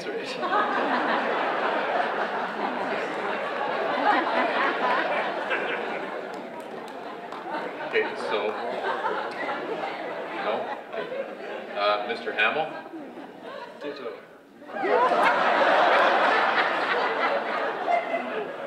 Okay, so I gotta admit, I'm not prepared for that short an answer. Okay, but I'll move on to Mr. Rabel. Even though the question might not be worded correctly, I think that the concern there is, what are we going to do as a city to make sure that we're operating within our means? And I think one of the ideas that I've been hearing is money for value, audits of each of our departments in City Hall, to make sure that we've got solid budgets and we're living within those budgets, and that we're making sure that we're accountable to you. Because if you've got to tighten your belt during tough economic times, so should the city. Okay, next question from the floor. What restrictions would you like to see the city introduce, if any, regarding public consumption of cannabis? Mr. Hamill. I will tell you straight, I do not agree with this marijuana, you know, get your 4 plants, roll them up in the house and all the rest of it. Children are going to start doing that. They'll see you smoking. I remember my dad used to smoke, so I smoked. It was a good thing. Everybody did that. You stole his cigarettes and whipped round behind a barn and had a smoke. They'll be doing that with your marijuana plants and your leaves and all the rest of it. I just can't, sorry, I can't accept it. Call me a dinosaur, call me whatever you like, but I do not think it's the right way to go. I do think we're on a slippery slope with this. We have tremendous, and I won't back up on that word, we have tremendous problems in the city already with your heroin and all the rest of that stuff going on. I mean, it's apparently the function I went to at lunchtime today, they said it was up over 500%, the use of marijuana and heroin. So we've got a problem, and I don't agree with it. Mr. Clugston? So this is coming whether we like it or not, so we have to deal with it. It's federal legislation. The problem is that we don't have all the regulations from the province. Landlord tenants, I rent a unit to you and you are growing marijuana, and you get mold, you get smells in my place. What are the rules? So we're waiting for the rules. Is it going to be sold out of liquor stores? Are they going to be standalone facilities? We don't know the answer to that. We just heard today that it's probably going to be in Alberta. It will be an age of 18 to smoke. Is it allowed to smoke outside? Do you smoke similar to a cigarette outside the front of a restaurant? What about the smell? And the other problem is revenue. the federal and provincial governments are going to take all the revenue from this, but download all the costs onto the municipality. The roadside detection for marijuana will be borne by the municipality because we control the police force. We won't if we get any money from the feds, I'll be amazed. You were actually correct about the drug use, Alderman Howell, but that was cocaine and methamphetamines. Marijuana hasn't had a huge spike. Mr. Rabel. You know, again, and candidate Cluxton has mentioned it, is coming whether we want it or not. And I think as far as the City of Medicine Hat goes, we need to make sure that it's legislated as strongly as alcohol and cigarettes. Again, as a father, as a teacher, I'm always worried about anything like this that would derail our young people as they're moving forward with their different dreams and plans. But again, it's coming, so we have to make sure we've got very strict legislation in place, and we need to make sure that we get those answers to those questions, those I don't know. We need to be talking with our federal and provincial counterparts, and with our police department to find out what we can do to make sure that any negative side effects are limited, and that we can do the best we can to make sure that our city is safe and protected. Mr. Fougere. I just think it's very interesting, some of the things I've heard in response to this question. You know, bringing heroin into the conversation when we're talking about cannabis, I think sort of muddies the waters a little bit. I think cannabis is a lot less harmful than alcohol. I think that if we're looking at this like it's the new big boogeyman that's going to totally change our society, I think we're probably a little bit off base. And I think the question revolved around what things should the municipality be doing. And I think that we should look at some very simple regulations that involve not having it, you can't consume this stuff close to a daycare or where children are. And I think as long as we have a set age where we're saying people below this age shouldn't be exposed to that, I think we're going to be fine. I don't think we have to blow our lids over the whole pot thing. Great. Next question. What would you do to create a fairer situation for building permits?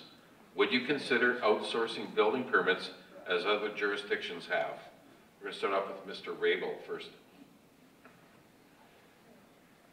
My thought again, I'd want to hear from the Medicine Hat business community what they think would be the best solution for them. Even though that's great, other communities are doing it, that doesn't mean that what works for them works for us. I think we need to have Medicine Hat, made Medicine Hat solutions. And so we need to talk to those in Medicine Hat where that affects and get their thoughts and their input for making a decision. Mr. Fougere? I'd say I don't know a lot about this particular thing, but usually outsourcing isn't the best solution. Mr. Cluxton? This is a question off the floor, I'm taking? Yes, it is. So it's made an assumption that building permits aren't fair. Building permits are absolutely fair. There's a set criteria that people have to follow when they want a building permit. We are, the City of Medicine Hat, presently the regulator, as I mentioned earlier. We've been elected, of course the province sets the codes, but we regulate the electrical and the fire and the plumbing and all that. We actually did look at the outsourcing this in 2008 when I was first on council. We did a cost benefit analysis and determined that it was better to keep it in-house. Mr. Hamill? I see no problem with it if you consider the things that have happened over the last 10, 20 years with outsourcing.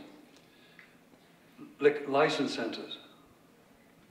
At one time you could only get it through one special little place. You had to go up there and line up. Now they're all over the city. Liquor stores. I was part of, with Dennis Vickery, I was part of the first liquor store. It's called the Wine Cellar over on Kerry Drive.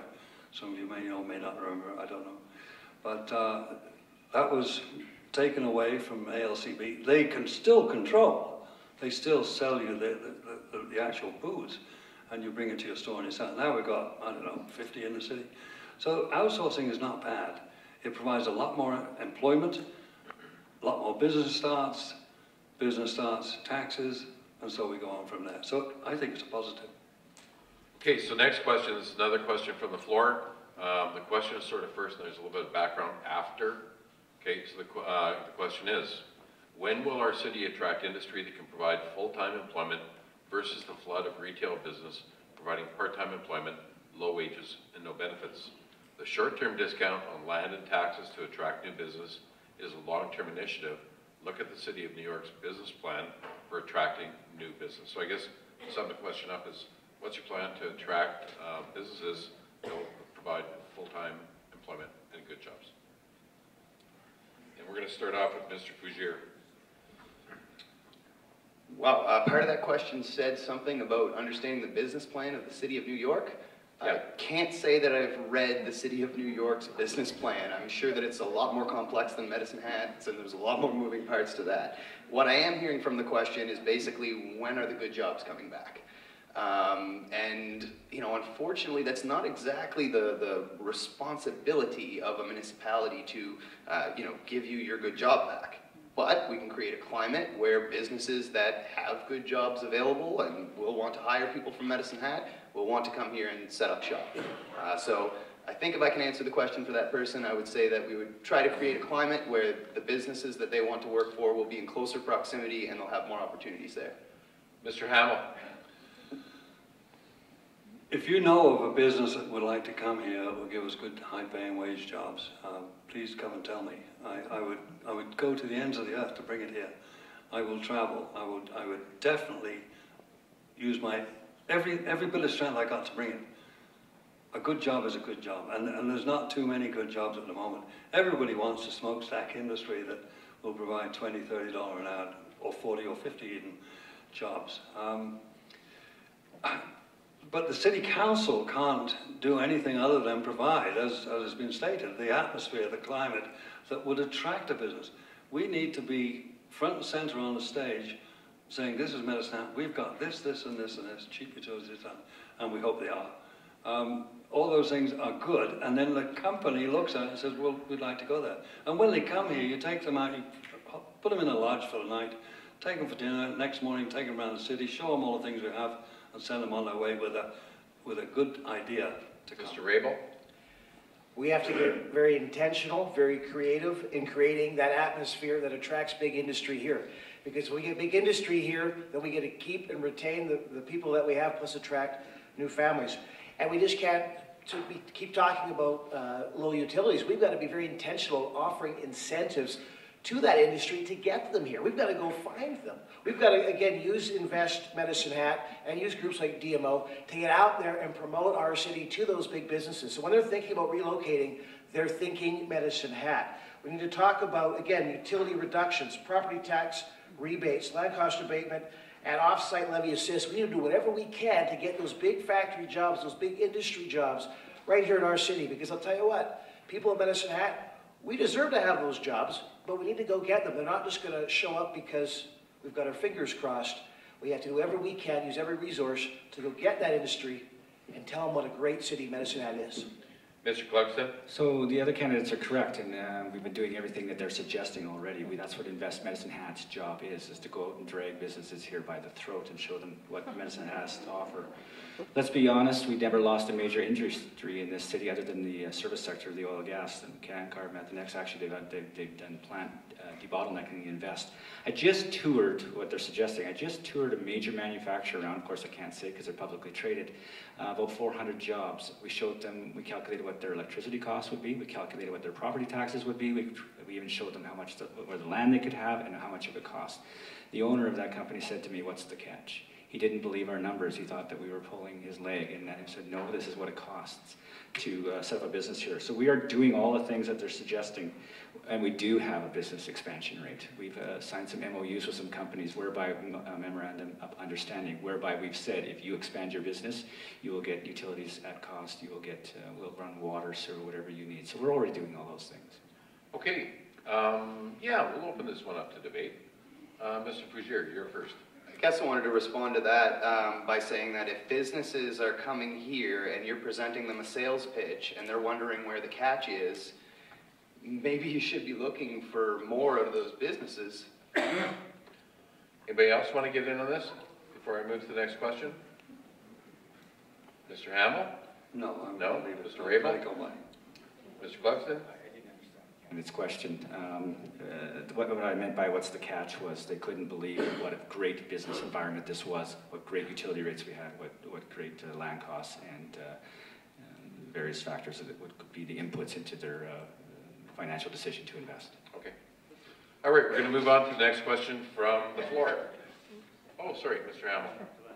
Hamill. You know, we'd like to see it come. We'd offer incentives. I believe there's a problem with that. You can't just say, you know, you can have the land at half price, because the guy who bought it for full price will be mad. And I believe the government, is it not something to do with government where you're not allowed to do that? Mind you, I would sell all of Medicine Hat for $1 for a great big company to come here. You know, if I could. I would cheat, I would lie, I would do everything to get the damn business. I mean, really and truthfully. Okay, so I'll use my... Okay, so, sorry my timer, I sort of threw her off there by going to you. I'm not sure that's a quote you want to appear in the Medicine Hat News tomorrow. Just saying. Okay, so anybody else want to get into this before I move to the next question? Okay, we're going to move to the next one. Again, this is a question from the floor. Several ideas were proposed by the councillor candidates the past 2 evenings. Of the ideas proposed, what areas interest you as potential mayor to lead our city forward? Mr. Clugston. Oh, most of the ideas I heard were high level. There were a lot of talk, but there was no how, and there was no what, and how do you do it. I heard from a lot of the candidates that we're going to keep taxes and utilities low. However, whenever we tried to make some changes, we were just, you've seen what happened with the transit, that when you change is hard and you're trying to save money, you're trying to keep taxes low, it can be very, very difficult. I'm going to go back to the transit just as one, and I'm going off, but only 2% of our population use it. The other 98% are paying for the transit. It's 80% subsidy. We were trying to do something different and trying to save some costs is what we were asked and what these candidates are advocating for. Yet when it comes to making those hard choices of operating and closing pools and getting letters from little girls or operating costs on an arena, I don't hear any solutions as to where you're going to get the money from. It's obviously going to come from the taxpayer.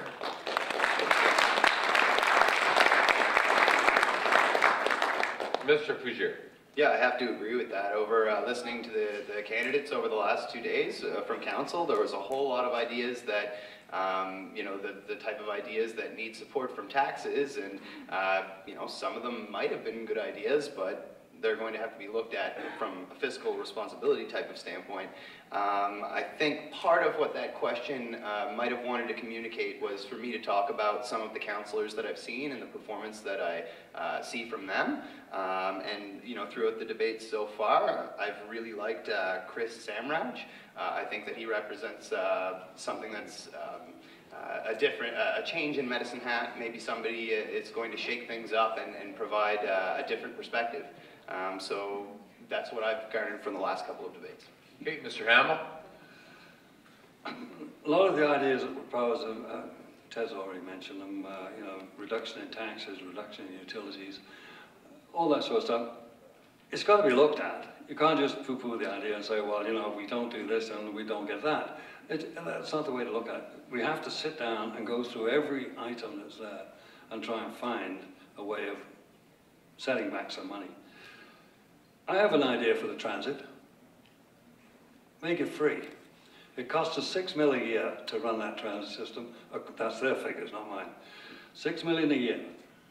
Of that, we bring in about $1 million, if we're lucky, on the fares. And everybody watches the bus go by, and I've never been fascinated with that, but they all watch and say, oh, there's only 3 people on there. Like, make it free. As of 1st of November, the bus will be free until whenever we decide we're going to charge you 25 cents again.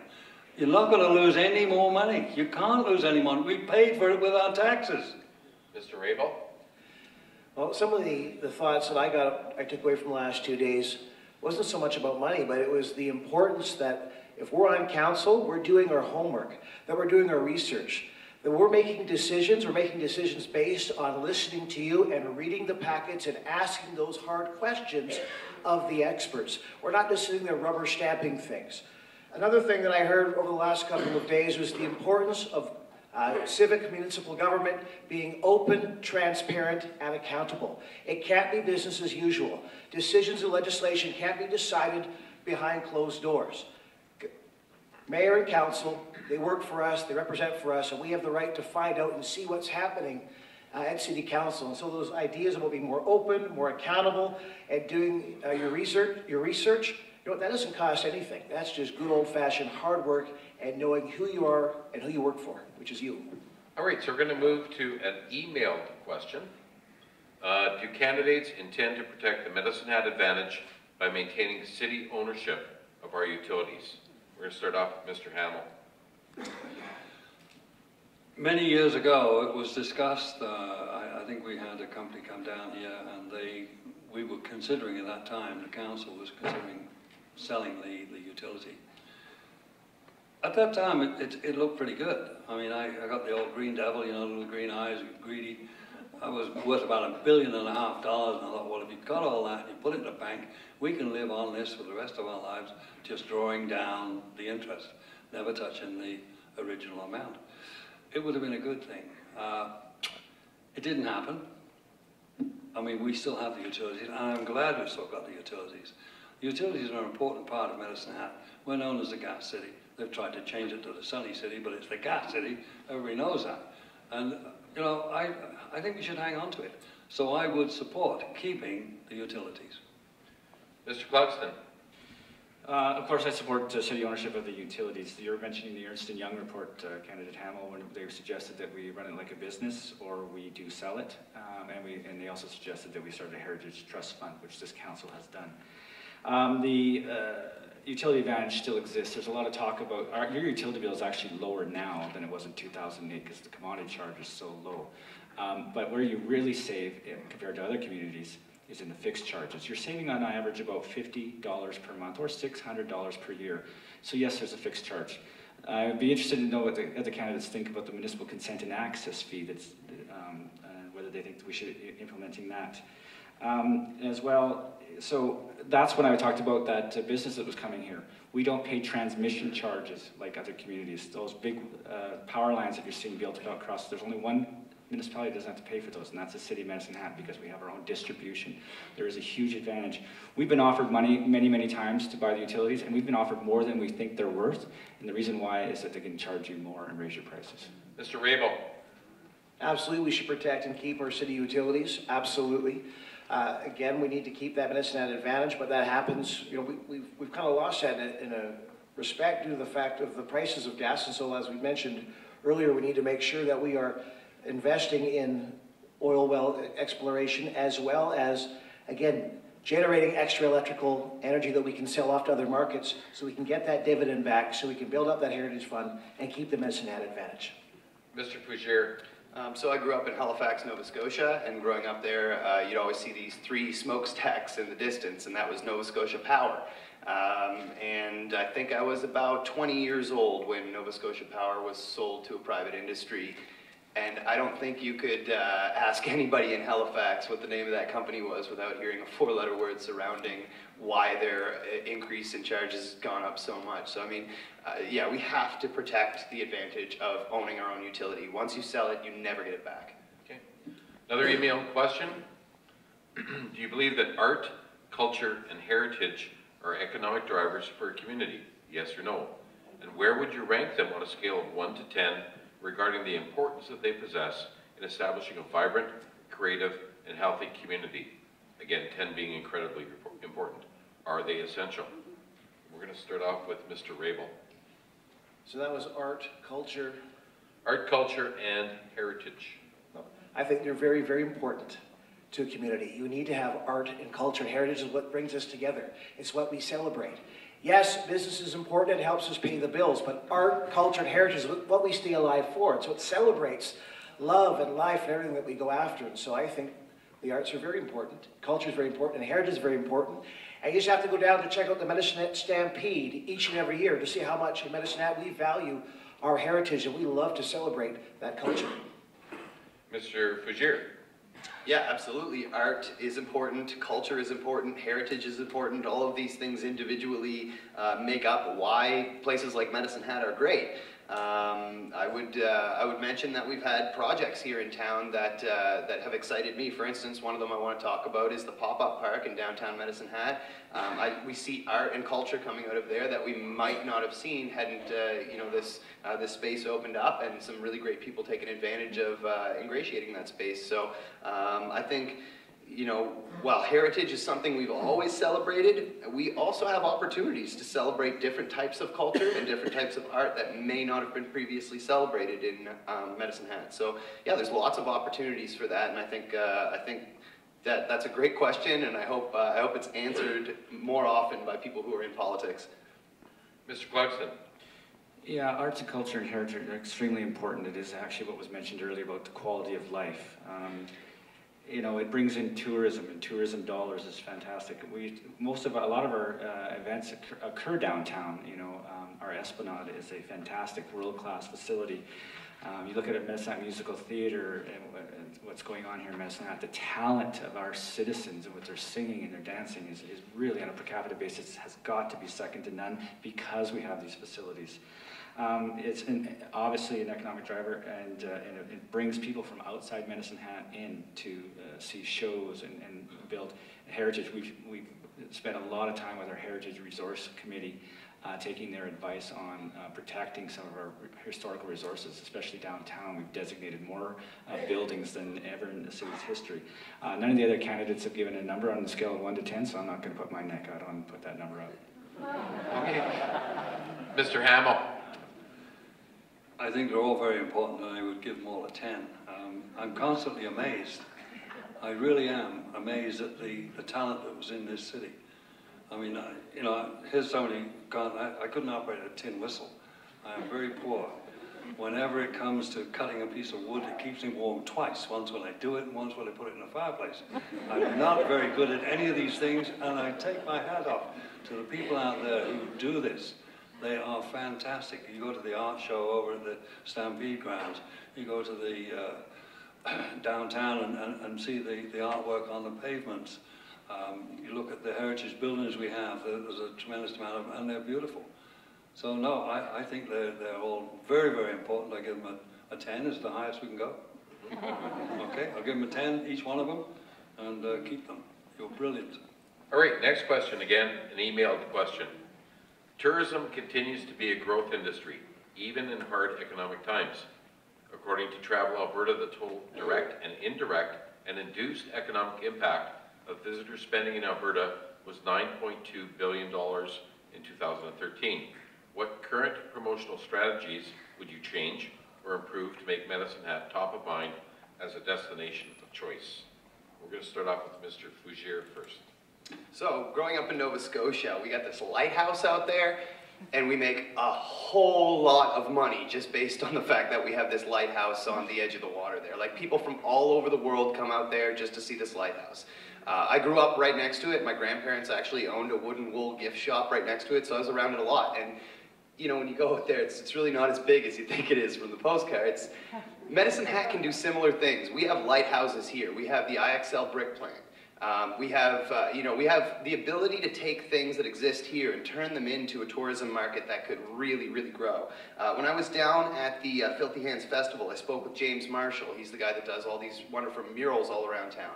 And one of the things that he's discussing with me after the show is about how he has some really great ideas for tourism. And what he added to that conversation was that, you know, it just seems like one of the things that's slowing this whole process down is council getting around to okaying this thing.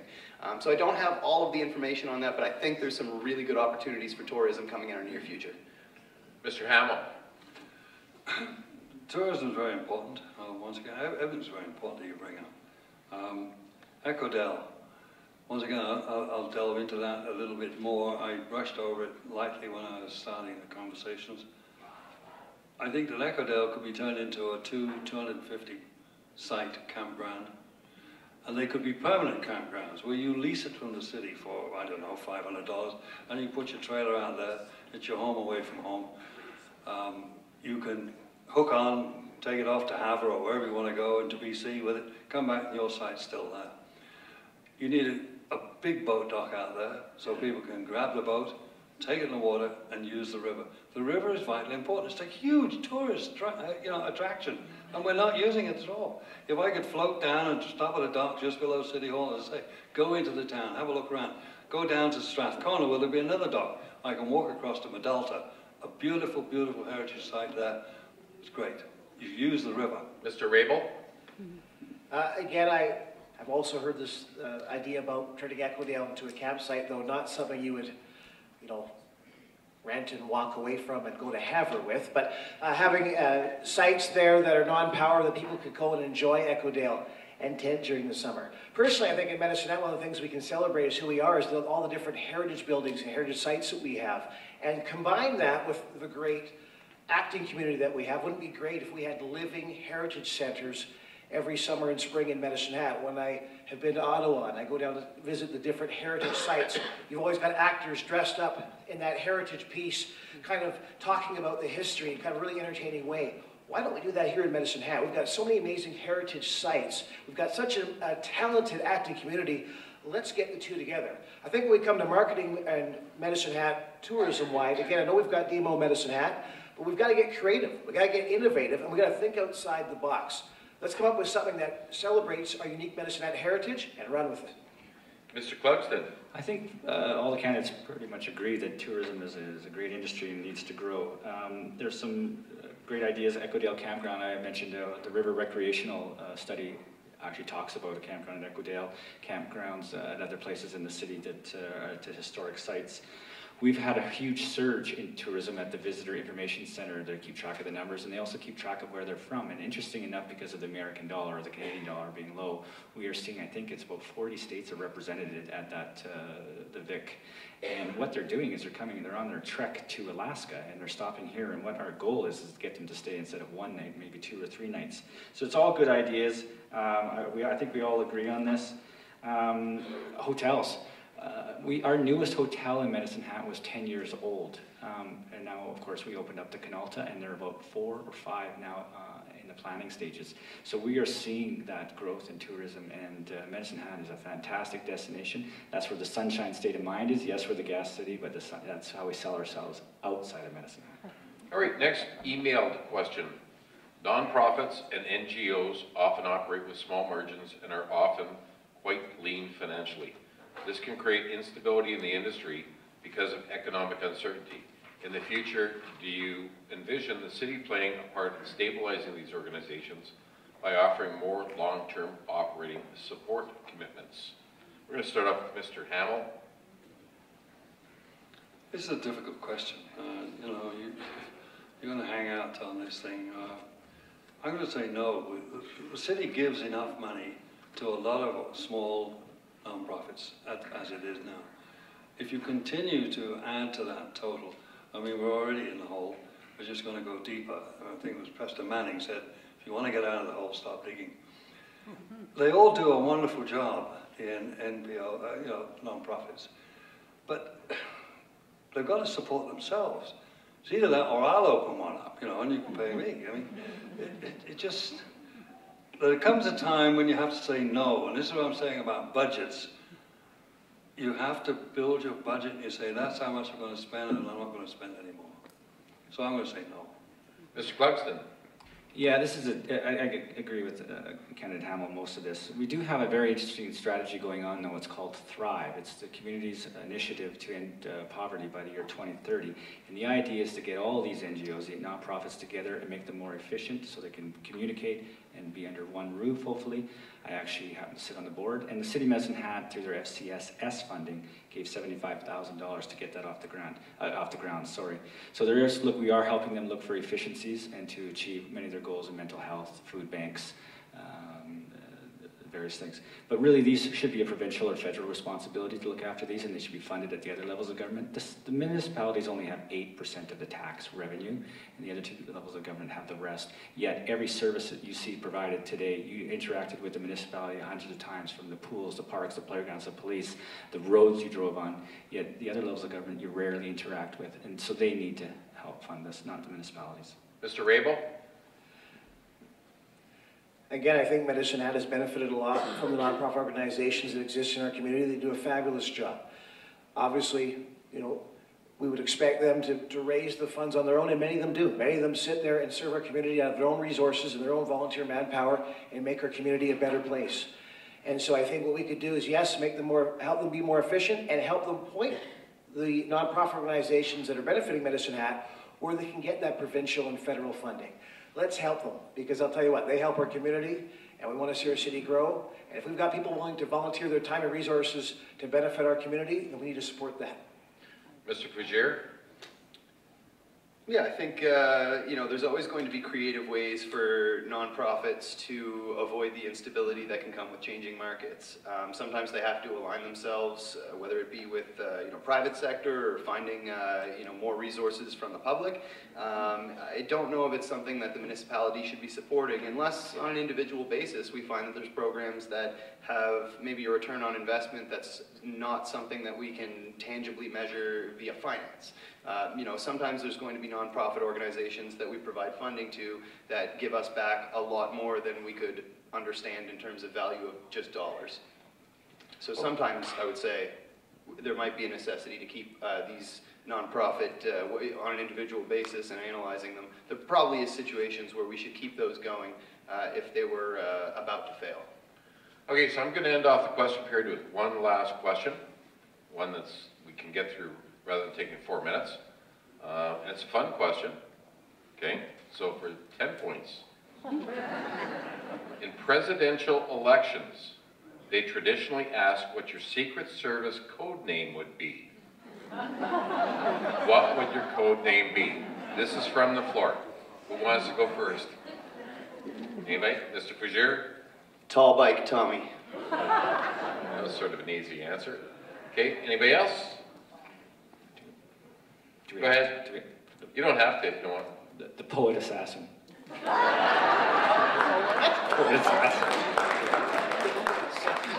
Security? Mr. Hamill? In the military, I was, one time I was standing in the warrant officer's mess, and I did something that got me a nickname, and I was known by it for 20 odd years, and it was Mad Dog Bite Him in the Arse. Oh, dear. You probably don't want to hear that. No. You can call me Mad Dog. Mr. Rabel? I don't have any really cool nicknames. Nothing that I can say here. No, not Tweety Pie. They sometimes call me Jack Rabbit Rabel, and I'm not going to explain why. Okay. So, folks, that's the end of question period. Jeez, sorry, I just got that one. So that's the end of question period. Let's give these folks a nice round of applause. Great answer.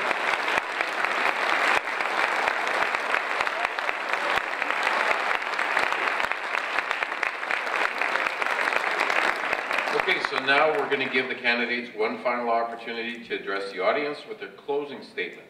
Each candidate will now have 2 minutes to speak. And we're going to start in reverse order this time. Mr. Rabel. Well, first off, thank you so much for coming tonight. You being here sends a very loud message that what happens in your city matters to you, and that we need to make sure that we're listening to you and that we're being your voice. One of the things that I heard when I was running for mayor, someone came to me at work and said, you know, Scott, the mayor of Medicine Hat is referred to as his worship. Are you going to be referred to as his worship if you're elected? And for me, I've always thought that's kind of what's wrong with government. Government's supposed to serve. Government's supposed to help. And if you elect me on October 16th, I want you to know it's my vision, my goal to put people first, to be your voice, to take the time to listen to what you have to say, and to work very hard to make that happen. I believe very strongly that what I've heard from you is that you want an open and accountable government that is passionate about the people of Medicine Hat and that will work just as hard to make this city prosperous and grow, whether it's for economic development, whether it's to retain that dividend, or whether it's just to continue to let other people know that Medicine Hat is the jewel of southern eastern Alberta. It is the best city to live, to raise a family, to own and operate a business, and to retire. I'll tell you what, you want passion, you want compassion, you want tenacity, I am willing. And if you allow me on October 16th, I will prove to you that Rabel is able. Thank you very much.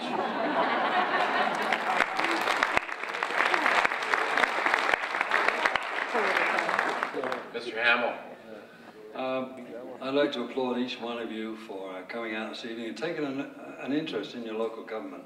It's very important that you're aware, and it's been mentioned here that there was not enough dialogue, but at least you came out. That's a small proponent of what's in Medicine Hat. I mean, we've got 63,000 people, and we filled up half the seats in here.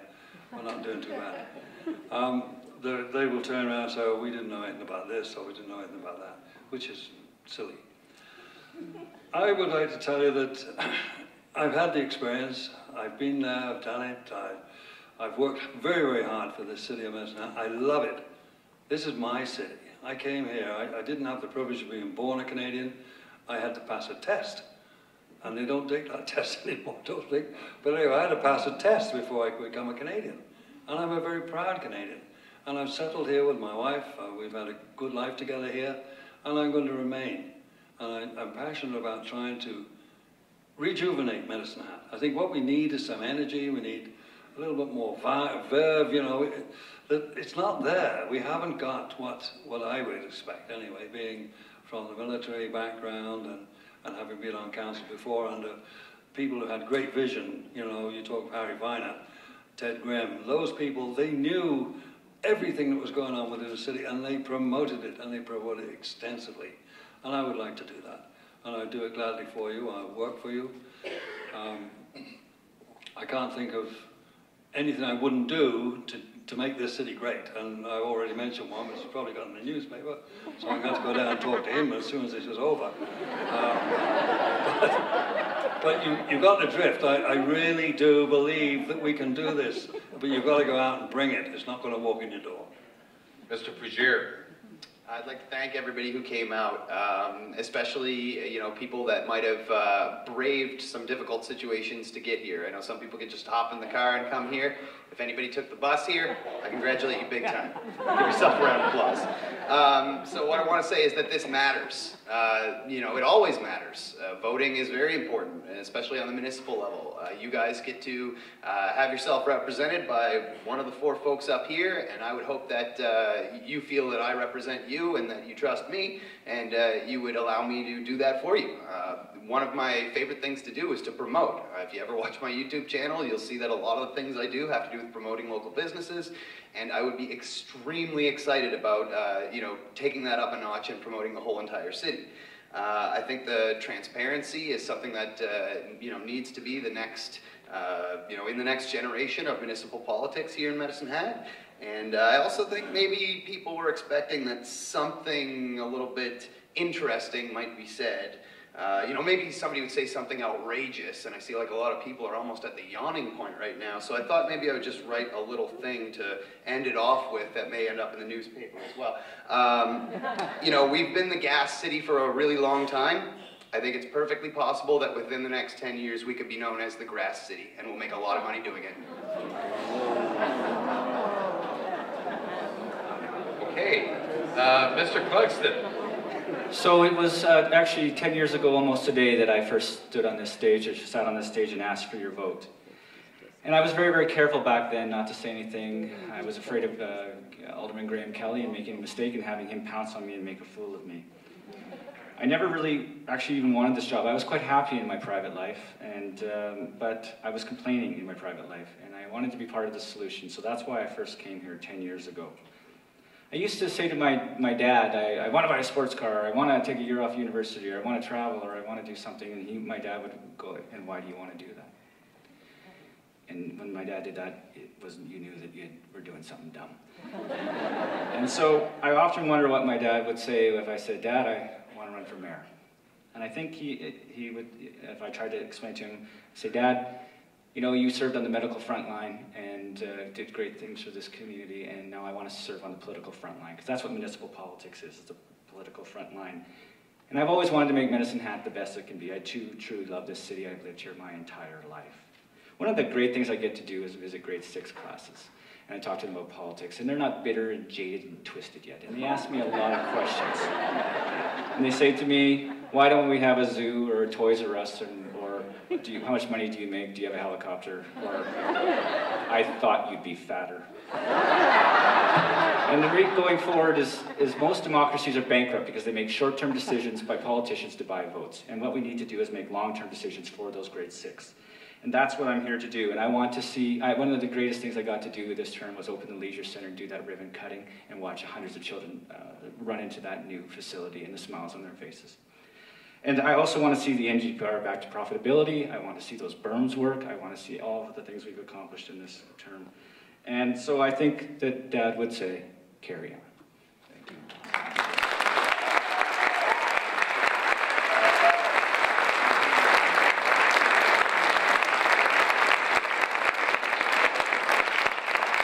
Well, I don't know about you, but I'm pretty darn impressed with all the answers that were given by the candidates tonight. Let's give them another round of applause.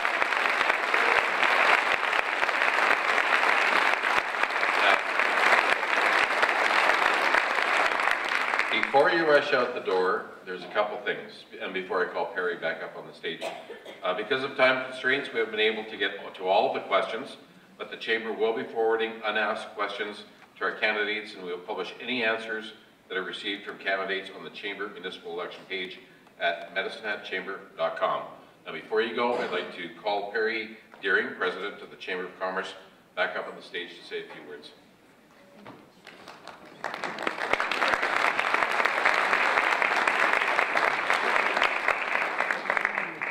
Well, that was an interesting evening, right? Well, I'd like to point out that we have our CEO and President of the Alberta Chamber of Commerce present here. He took the time out to come down here and spend 3 days with us. I think that's a true sign of leadership.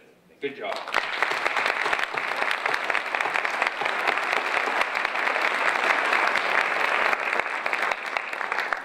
So, ladies and gentlemen, on behalf of the Chamber of Commerce, I'd like to thank you for coming to the Mayoral election forum. While the Chamber does not endorse any one candidate, it is the Chamber's responsibility to help the public better understand the issues of the municipal election and the candidates and how they want to represent. It is also our duty to allow you to be informed on the issues to make an informed vote on October 16th. I'd also like to thank again the Medicine Hat Lodge for their gracious support and contribution to our evening here tonight. And I personally want to thank our staff for the work and putting all this together and having everything run very efficiently. So thank you to the staff.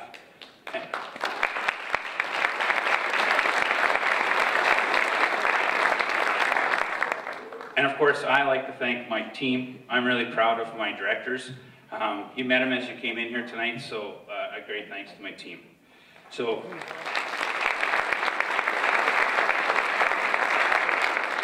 anyway, in closing, I think our weather is getting better, so the drive home will be better. So thanks everyone and have a nice evening.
Yeah, I miss you guys.